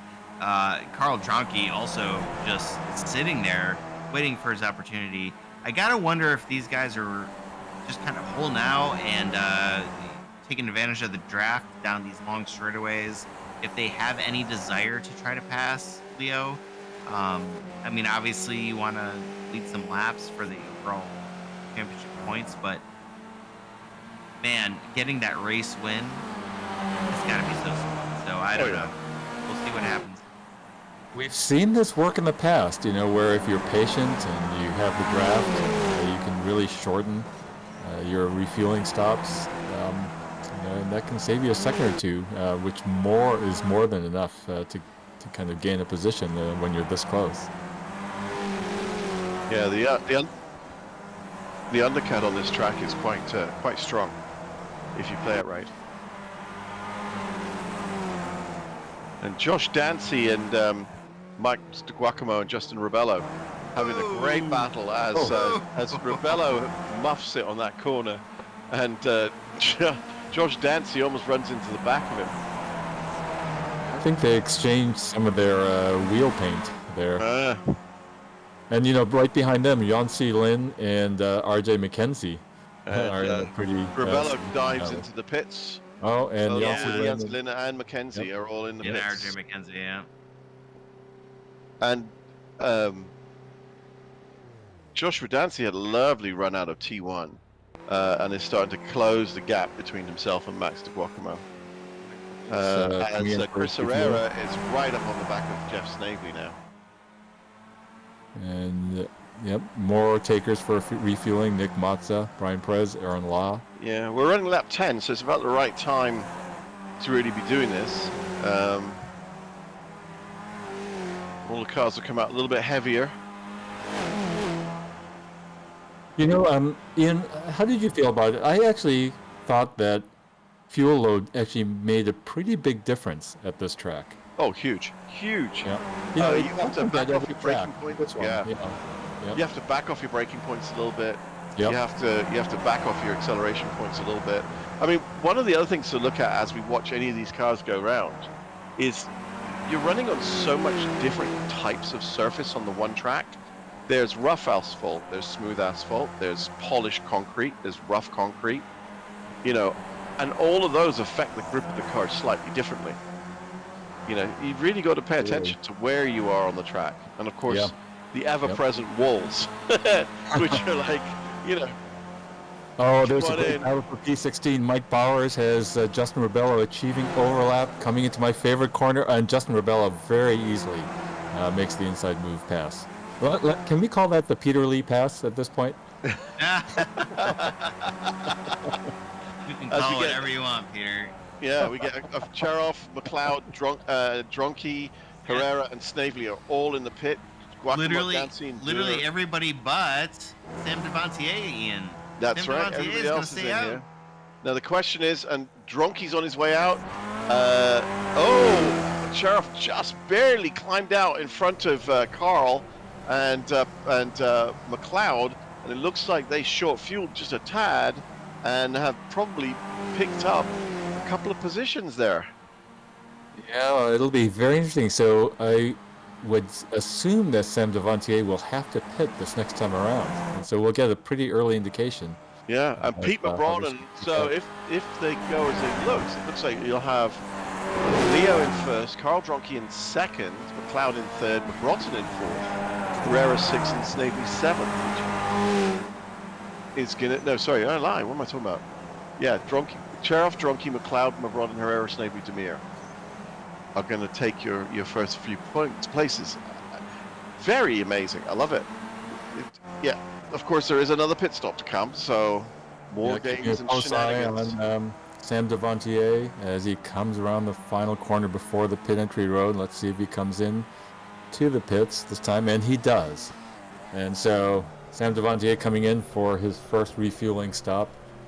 Meanwhile, the Leo Aftrough, Carl Dronky, Michael McLeod, Pete McBrotten train is rounding turn 11, coming out of the fountain. And turn 12 is going to be very, very my goodness. It is. This is going to be very tense time. Now, Sam does benefit from having 7, a pit 8, clock. 10 seconds. Sam 15, he's on his way Sam's out. He's on his way out. Oh, and he's back on track. He's not going to have it. Oh! Does Leo retakes first place. Yes. Fontier slots in behind him. Dronky in third. McLeod in fourth. And McBrotten has climbed himself up into fifth, which is amazing. Chris Herrera's in sixth, but he's out of touch right now. Snavely, however, is right behind Chris Herrera in seventh. And Gherkin Demir is trying to catch up with them, with Rebello behind him. Alex Olthon, closest to Rebello. And Yinsi Lin in 11th. Well, this just goes to show just how important it is to optimize these pit stops. And, you know, in these Skippy Formula One races, there are 2 of them. So the chances to gain or lose track position are huge. As we go into Pete's corner. Very good. You know, it's, I think, Ian, the way that you described your passing zones, I think just illustrates that you're a better and faster driver than me. Because, you know, I think in honesty, turn 7 is the easiest place to pass, and that's where my capabilities are limited to be able to do it. I think these guys, of course, they have 4 or 5 corners where they can reasonably set up great passing opportunities. Yeah. Well, yeah, let's look at, holy cow, we've got so many people to look at here, so many battles. We've got Alex Othan, Yanxi Lin.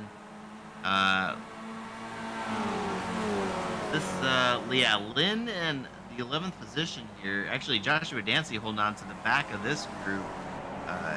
Technically, looking forward, Alex Othan is gonna not get the inside. Oh my goodness! Yanxi Lin is gonna take that inside line away from Alex Othan. What's going to happen here on the entry to turn 3? What's going to happen here? This is who is more great. Yanxi Lin backs out and probably wise. I don't know. They're all fighting for T3. Yeah, it's not over yet. Joshua Dancy and Yanxi Lin still going to battle there. I do want Looks to like say they will- that, Chris, Joshua Dancy before the race asked me to tell you not to mention his name because he doesn't trust Oh, okay, all right, that's fair. That's fair. Yeah, no, I get that. I understand that. I will not mention. Nick that Mata person's has name. had an issue out of turn 4. I am not sure exactly what has happened there, but looks like he's in the midst of a tow.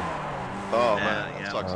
Now, I will say that Through the a certain person who shall not be named had said to me that he thought that Pete Mabrotten looked very much like a character out of Breaking Bad, Bubbles.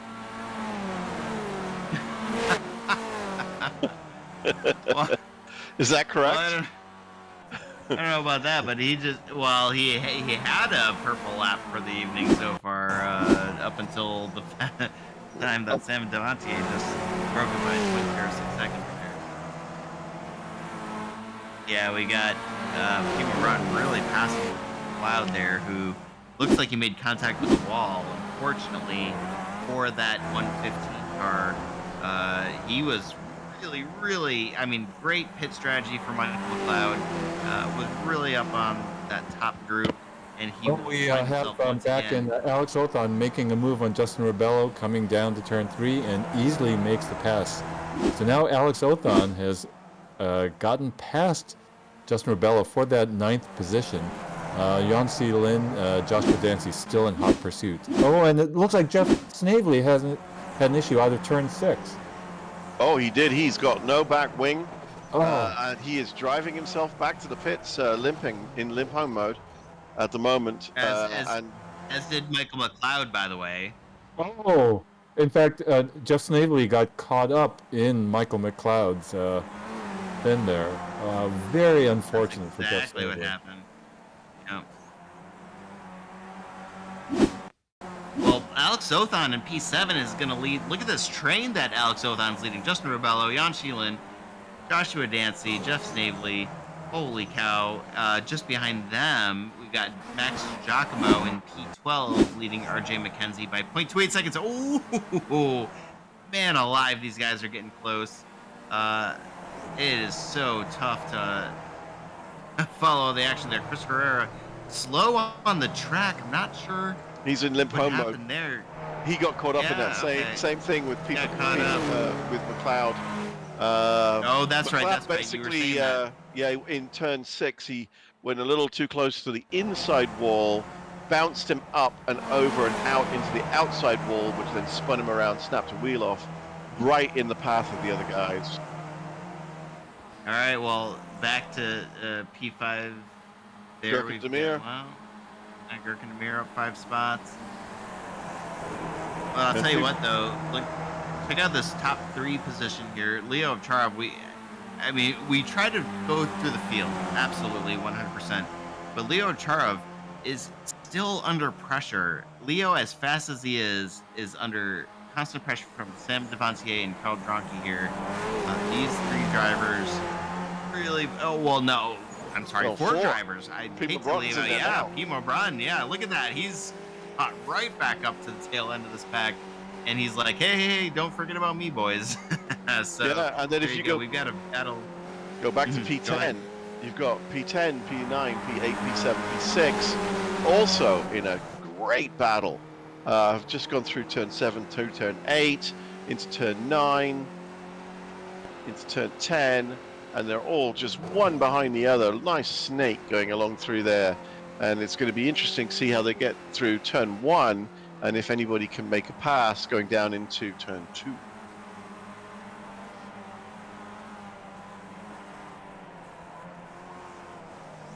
Well, we've got, let's see, back in P16, up 8 spots right now. Charlie McCarty and Benjamin Harris doing battle for a 16th spot. Kirk and Demir's going to go into pit road real quick, but yeah, Charlie McCarty, right now, both he. Oh no, wait, Alex Othon's up 9 spots. I was gonna try to make a hard charger. Oh no, and Jeff Torbeck up 9 spots now as well. So all of these drivers though having a great night.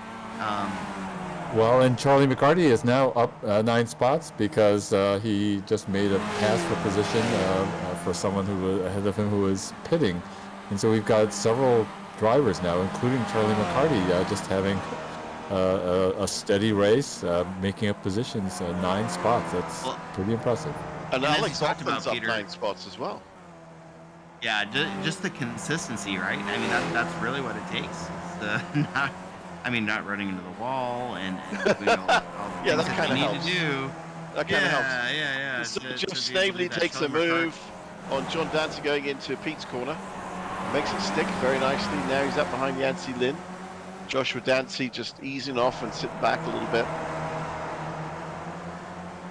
Yeah, that group of Alex Othon, Justin Rebello, Yancey Lin, Jeff Snavely, you get the feeling that the real shuffling of order there might happen in their second pit stops. I think so. That top 4 group that we were just looking at. So Timo Broughton is going to be the first of that top group. We were just talking about how he had detached himself to that Leo, Sam, Carl group. He's down pit road. So is Alex Othon. And so we're going to see a little bit of a pit strategy here play out as Leo, Sam, and Carl now run away, at least for the moment. But that's going to be your marker right there, Timo Broughton, where he comes out.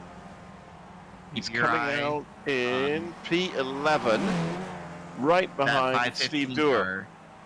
Yeah, that 515 car is going to be basically your marker for these top 3 and when they come out of pit road.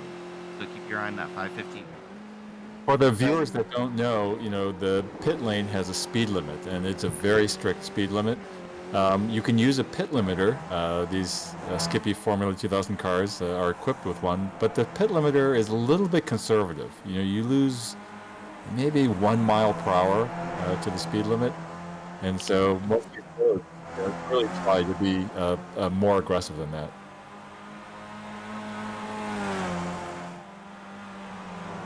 Well, looking at RJ McKenzie here in P8, he's up 9 spots so far, man. Not the hard charger, but certainly a hard charger. Trying to hold off Max. Ooh.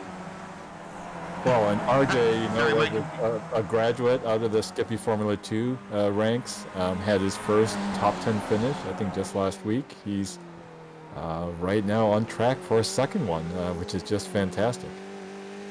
Yeah, well earned. And Sam Devantier has just set the fastest time of a 1:41.7. Good lord. Oh, and look at that. He's going to... Look, did you see that peek to the inside there for the lead? He's not going to try to go for it. Carl Jonke still waiting in the wings and seeing what these 2 guys are going to do. But I'll tell you what, Sam Devantier, I like the confidence here, man. Like, he's not just following Leo around. He's looking to see where maybe he could make a move. Now, granted, they're going to have to come down pit road, so we'll see what happens. But, Yeah. wow.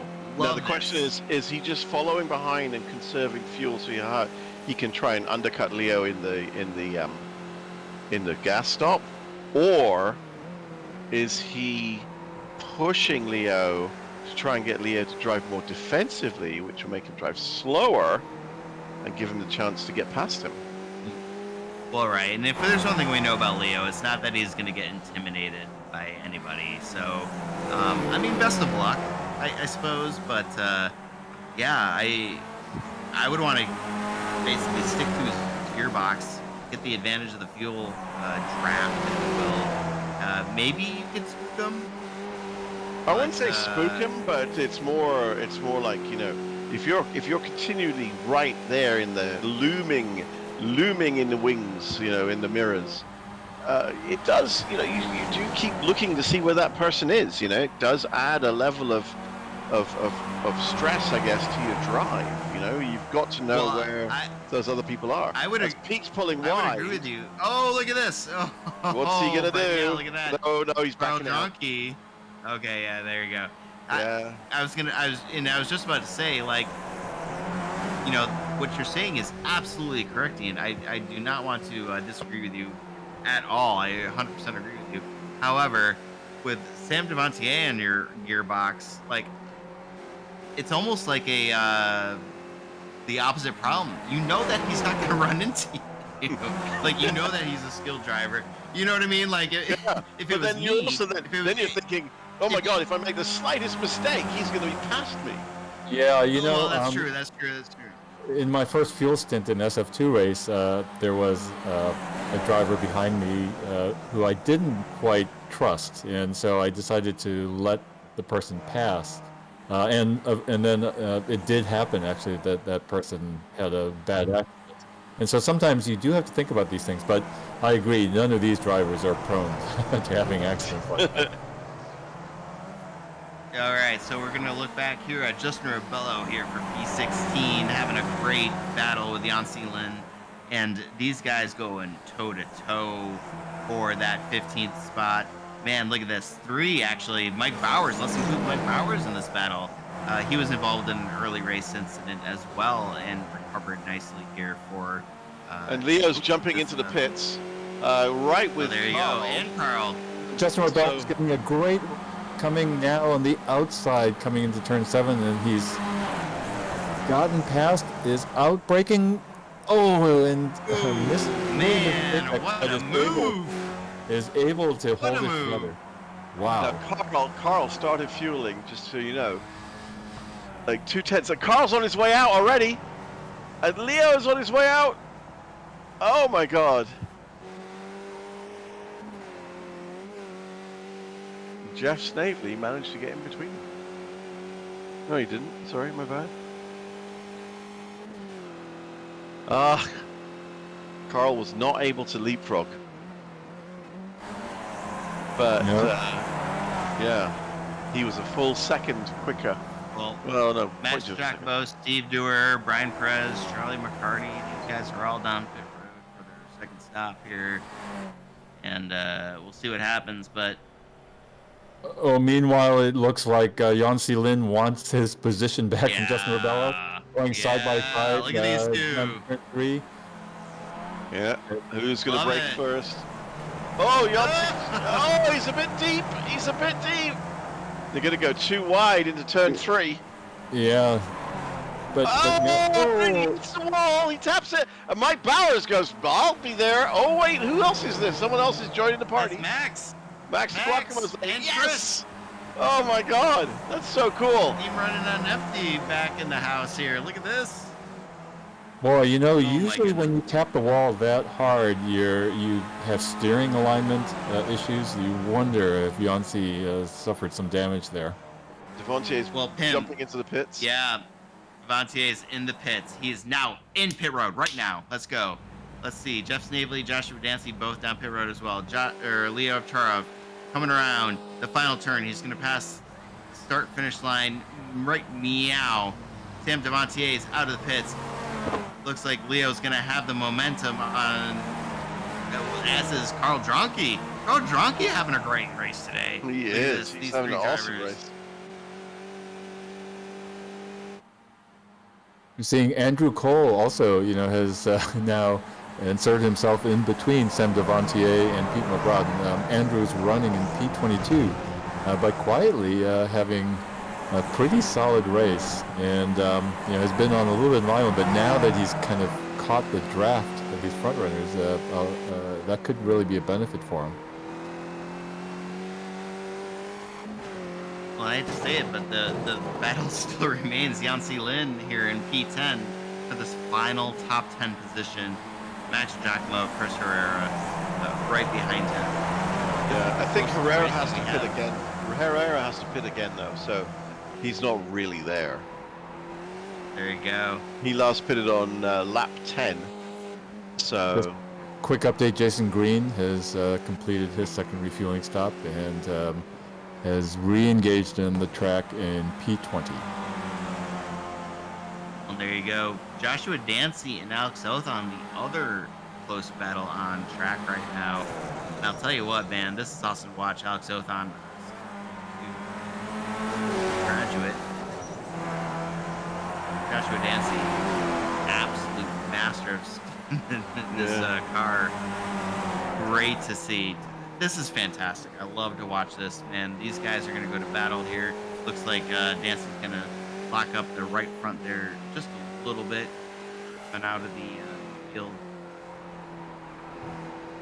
and back He in knows he's under pressure. And I'm so glad that Joshua Dancy didn't fall to your commentator's curse, Chris. That was great. I know, it's my fault. sorry, back in P17, Benjamin Harris is climbing up to kind of catch up with McCarthy and Perez. McCarthy almost hit Perez and had to slam on the brakes. A big, massive puff of smoke came up from his tires, and Benjamin Harris was right in position to capture a little bit break there, and he's a little closer to the back of them, but he's working on them from P17. P16 is McCarthy, P15 is Perez. They're having a good little battle themselves, so that's a pretty cool thing to be seeing. Yeah, Benjamin Harris up 9 spots running in P17. It'd be great. He's my Pro-Am teammate. It'd be great to see him catch those two. Don't have to go there, but Alex Othon made the pass. Fancy. Alex Othon up 7 spots on the night to P7. What a run there for 19. Meanwhile, Leo Aftrough now has taken command of the lead of the race. He has a full 2.5 second gap over Carl Dronk in P2. And Carl himself has over a second gap to Sam Devantier behind him, and Sam over a second and a half to Pete Moubraden. So those top 4 runners have successfully lost each other's draft. Yep. Now the question is going to be, how many laps are we going to end up with? Yeah, that's always the golden question, right? Stop asking embarrassing questions, Ian. Yeah. Well, I mean, Leo, is Leo going to add an extra lap or 2, and then are people going to start? Yeah, and then are people going to start running? It's not like there's any historical precedent for that. I mean, exactly. Come on. Yeah. So, and then are people going to start running out of fuel? I mean, that's going to be the Just question. a quick update. Andrew Cole has spun out of turn 2 and has suffered damages in the midst of a tow. Oh, poor Andrew. Yeah. You know, it is something that's so easy once the tires are just fully up, the temperature and fuel load is low. You just feel so confident. You can easily overcook it. Yeah, Max de Guacamo, Yeah, Yancy Lin, and Justin Rebello are still having a big old battle with Chris Herrera for... This is easily the most exciting battle going on the track right now, Ian. Holy cow. Can you believe this? I know. These guys have been fighting for quite some time. They're going to be exhausted at the end of this race as Max pulls wide Look of at Yancy this. Lin going into Pete's corner Is this here. the Peter Lee pass? Is it a Peter Lee pass? But Yancy Lin has the inside line. He's cooking it a little bit too much. Cooked it too much. He had to brake a little too hard, and Herrera's like, well, I'll have a bit of that. It's like birthday cake with candles on, man. Yeah. Love it. Look at that. Just behind them, Brian Perez. Oh, he gets Charlie close. McCarty. Oh, man. Benjamin Harris, the exact same complex. Man, we've got some great battle throughout the field here, man. Alex Othon leading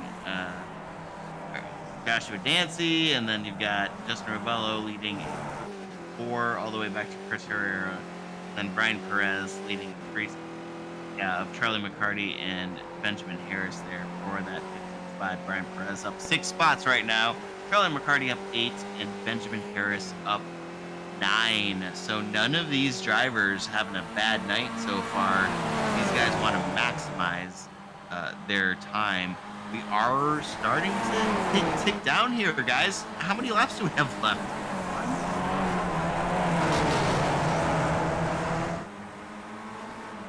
Does look like Max. And we see out of turn 3 at the end of the straight in turn 3, Max DiGiacomo managed to make the pass to Yancy Lin. And so now Max Giacomo really has taken control of that group for P10 ahead of Yancy Lin and Chris Herrera. But Charlie McCarty in P15, oh my goodness, I'm so sorry. I can't even focus on what's going on here, guys. This is a great battle here. These guys are going wheel to wheel. So we've got Justin Rebello up in P9. I know Pim's going to murder me after this, but Justin Rebello leading Max Giacomo, Yancy Lin, and Chris Herrera here for the ultimate P9 position. Charlie McCarty just behind them, 15, leading Brian Perez and Benjamin Harris. Ooh. That's close. That's close. Looking at the battle back here for P15, sorry. McCarty, Perez, and Harris. They are fighting tooth and nail. And every little mistake. I do believe we are on the white flag lap, by the way. I do believe. We can't be. It's only, really? White flag already? It's... Oh, no. Disregard. I'm going to say, looking a at the little, wrong little video. too soon. Little too soon. If you ask Leo, there's going to be another 8 laps yet, you know. That's right. Yeah, But with just over 2 minutes remaining in the race, and Leo Aftrough, our race leader, coming to turn 7, I think we can confidently say that Leo Aftrough will receive the white flag this next time around.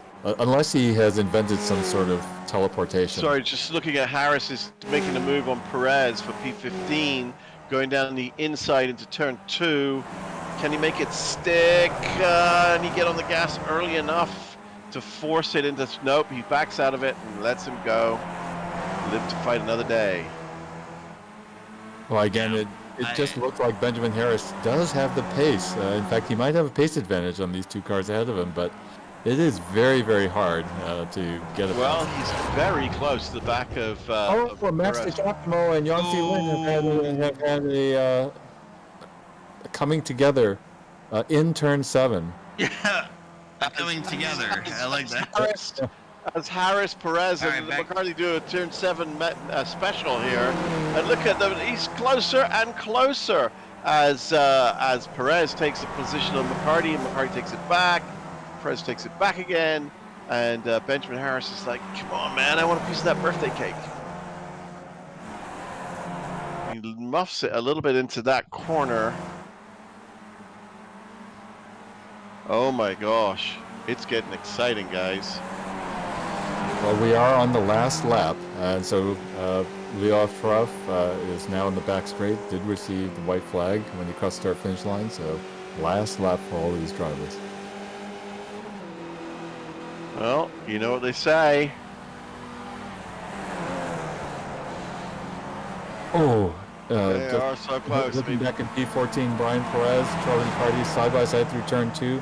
Yeah, and he would have got the is flag. looking like he's getting a great run coming down the straight to turn 3. And you can see that Perez is defending. He was defending. He's pulled wide now, which is a little surprised about, but he was defending that corner to try and keep the guys out the back of it. Goes a little wide onto the grass. Goodness me, this is a great battle. Meanwhile, Leo Aftrough is rounding the last corner and approaching, in fact, on the front straight, approaching the start-finish line. Oh! Sorry. McCarty bumped the wall with his back right tire. I think, I thought he bumped the wall with his left tire. Leo Perez is Aftrough, right Carl on his tail. Dronke, Pulls out. Leo Aftrough, Carl Dronke, Sam Devantier, Pete Mulbraden have finished the race, P1, 2, 3, and 4. Look at P7 there. Going into turn Alex 7. Ocon. Oh!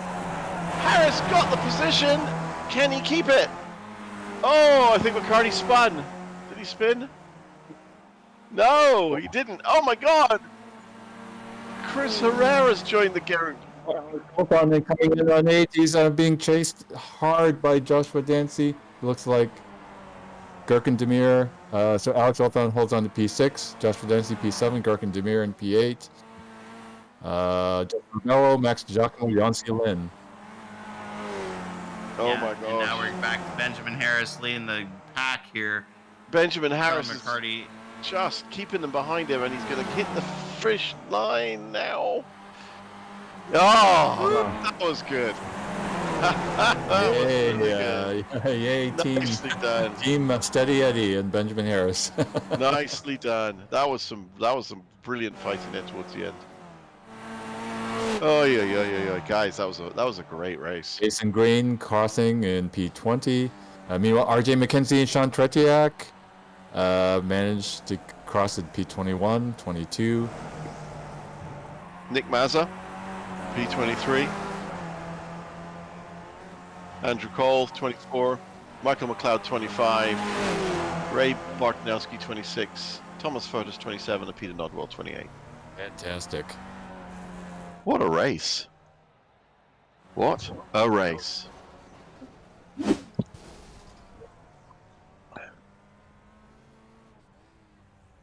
Wow, fantastic race. We have our race winner, Leo Aftrough, finishing in first place at the Belle Isle Skippy Formula One Grand Prix, followed by Carl Dronke in P2, Sam Devantier in P3, Pete Mulbraden, Jeff Snavely round out the top 5. Then we have Alex Othon, Joshua Dancy, Gherkin Demir, Justin Rebello, Max Giacomo, and that is your top 10. And speaking of top finishers, we do have our P2 finisher, Sam Devantier, in the broadcast booth. Sam, tell us about your race. P3, actually. P3, you got it wrong.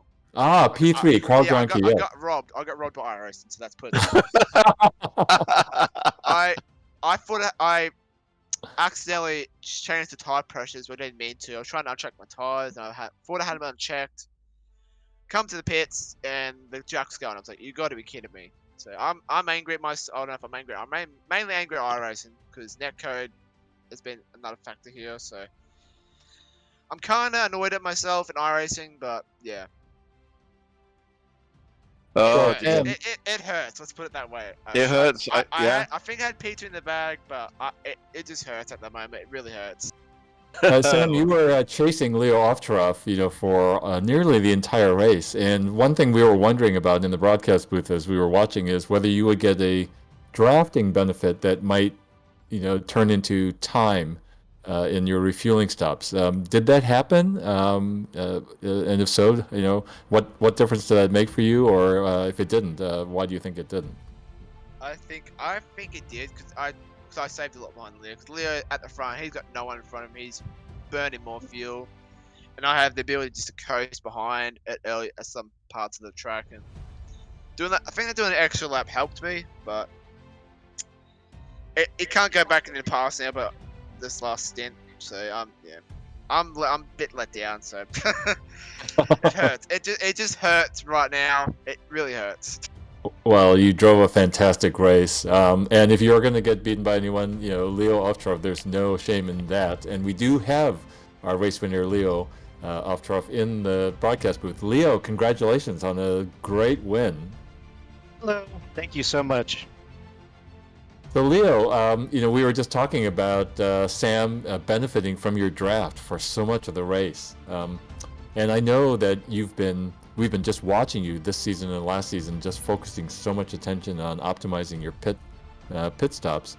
But seeing Sam in your draft for the whole first couple of stints, did that worry you? What was going through your mind through those first 2 fueling stints? Just really trying to hit my marks as best I can, and the pressure was there the entire first and second stint because he was so close and pressuring me. So I was doing my absolute hardest to be clean, just to hit all my marks. I mean, most of it was pretty good. There was a few scruffy moments, but I was able to recover from that. So thank goodness. It looked like all of you at least touched the walls once or maybe a few times Any issues with that? Any damage? No, not at all from my point of view. I mean, I got really close to the walls a lot of the times, but I did not get a 0x at all in the entire race. But looking in the rearview mirror, I was seeing Sam explode, Carl explode, so it was, I couldn't tell what was real and what was not real. Well, Leo, you probably remember last season at this track, you and Jeff Decker had an incredible last lap battle where you crossed the start-finish line, I think in second place, in reverse. This finish must be a little bit more satisfying for you. It is. Just, it's different because, you're trying your absolute best to, be clean and to try to make as much of a gap as possible. Whereas, when it was me and Jeffrey, it was just like knives are out and let's see what happens at the end. Yep. Well, fantastic. Now we do also have our P4 finisher. Fantastic P4, Pete Morbrodden. Hi, Pete. Good evening, folks. Pete! So, Pete, go ahead, Ian. Go ahead, take it. No, I was just saying hi. Oh, well, Pete, it is, we were just saying in the broadcast booth multiple times how fantastic it is to see you not just on track, but on track just terrorizing the top of the field. We all know this is one of your favorite tracks. Tell us a little bit about your race. Oh man, it was when we talk fuel strats, I figured it was going to be a fuel strategy race from the start. So I've seen everyone's pace, and I was talking about it earlier this week. I expect to make more small mistakes than I have in the past, just not having that prep time. So I figured, strategic treachery and deceit was the order of the evening. It got really interesting, right? So, right away, got tangled up with Herrera. I thought I heard him stay on the gas longer than I thought I would be able to make that corner on the inside. So that caused our initial separation. At that point, it's like just fuel save. At that point, I was basically trying to get a gap to P5 by the end of the race, right? See if I can get some separation out of that first pit stop, short fuel.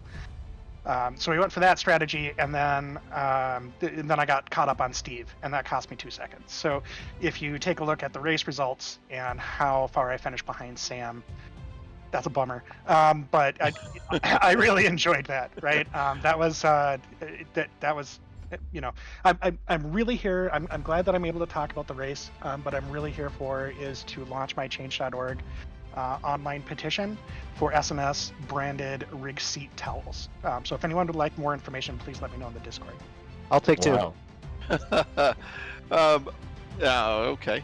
So, Pete, the one thing you got to remember is with Leo is you never know how many extra laps you might have. So you got to watch that short fuel. It's a big risk. Yeah, and I've talked about this before. When you go for that short fuel, even before we really had those risks of going extra laps, when you go short fuel, if I wouldn't have been able to get more draft, I knew I would have run out of fuel. I would have had to do more fuel saving, and that was a risk I was willing to take because of that separation, because of getting hung up on, because of everything. I was like, well, we have to go for that high risk thing, and it worked out. We made it to the end. We got in the top 5, so I think that's about as best as I can hope for.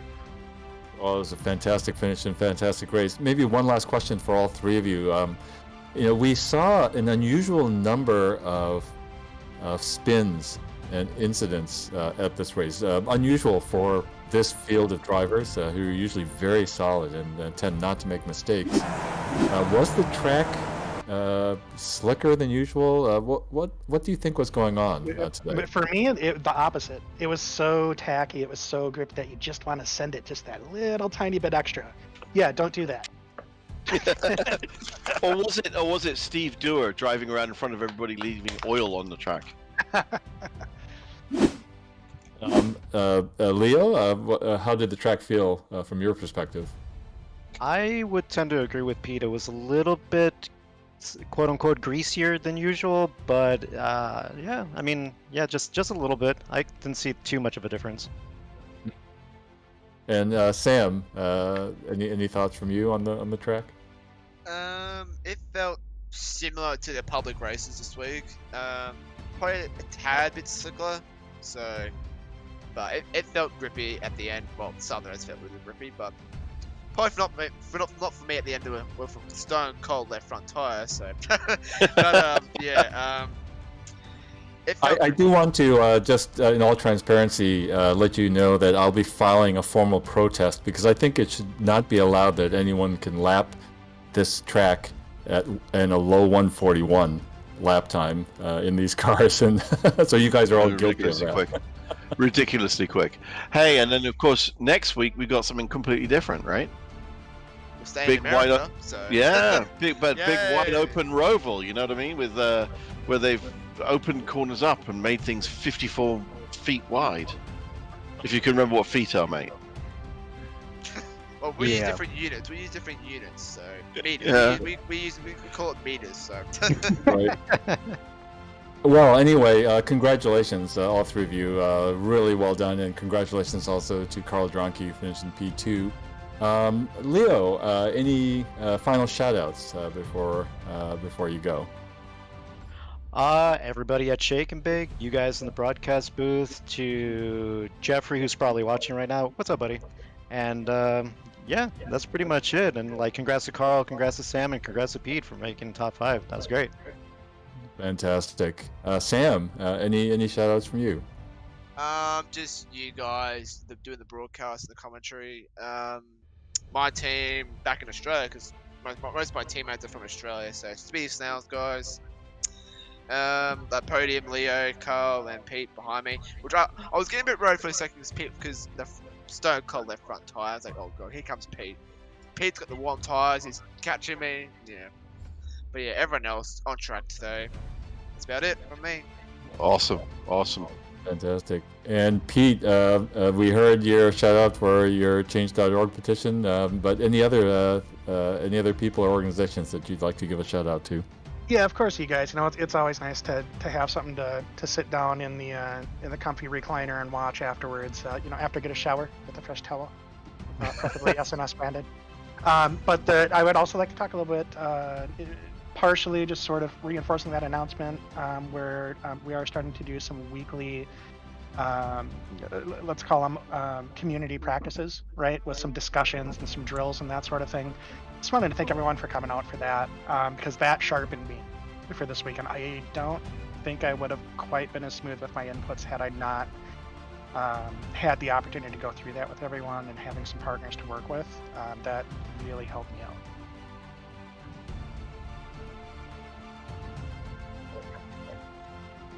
That's a great question. You know, we can continue that discussion in the Discord. I'll say off the top of my head, you know, as far as I'm concerned, so long as everybody in the session understands the format and purpose of the session, and that's what they're interested in, I personally don't have a huge issue with that. But we'll take that a little bit more offline through the week.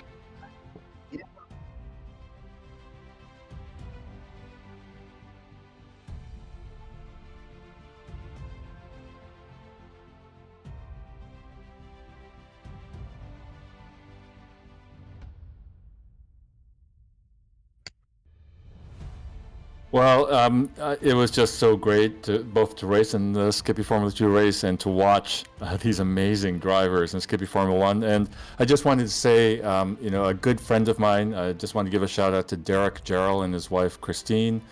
Derek was in an unfortunate motorcycle accident yesterday in Mexico and is in the hospital. And so just wanted to let them know that I drove today for them. And you know, dedicate my part of the broadcast to them, and really wish them well.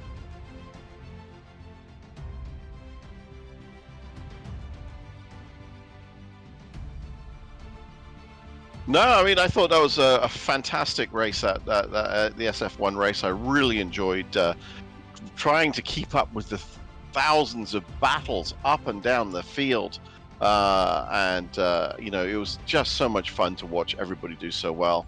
And wish everybody a great evening. I'm going to echo those thoughts on quick recoveries to folks. I hope that your friends get better soon.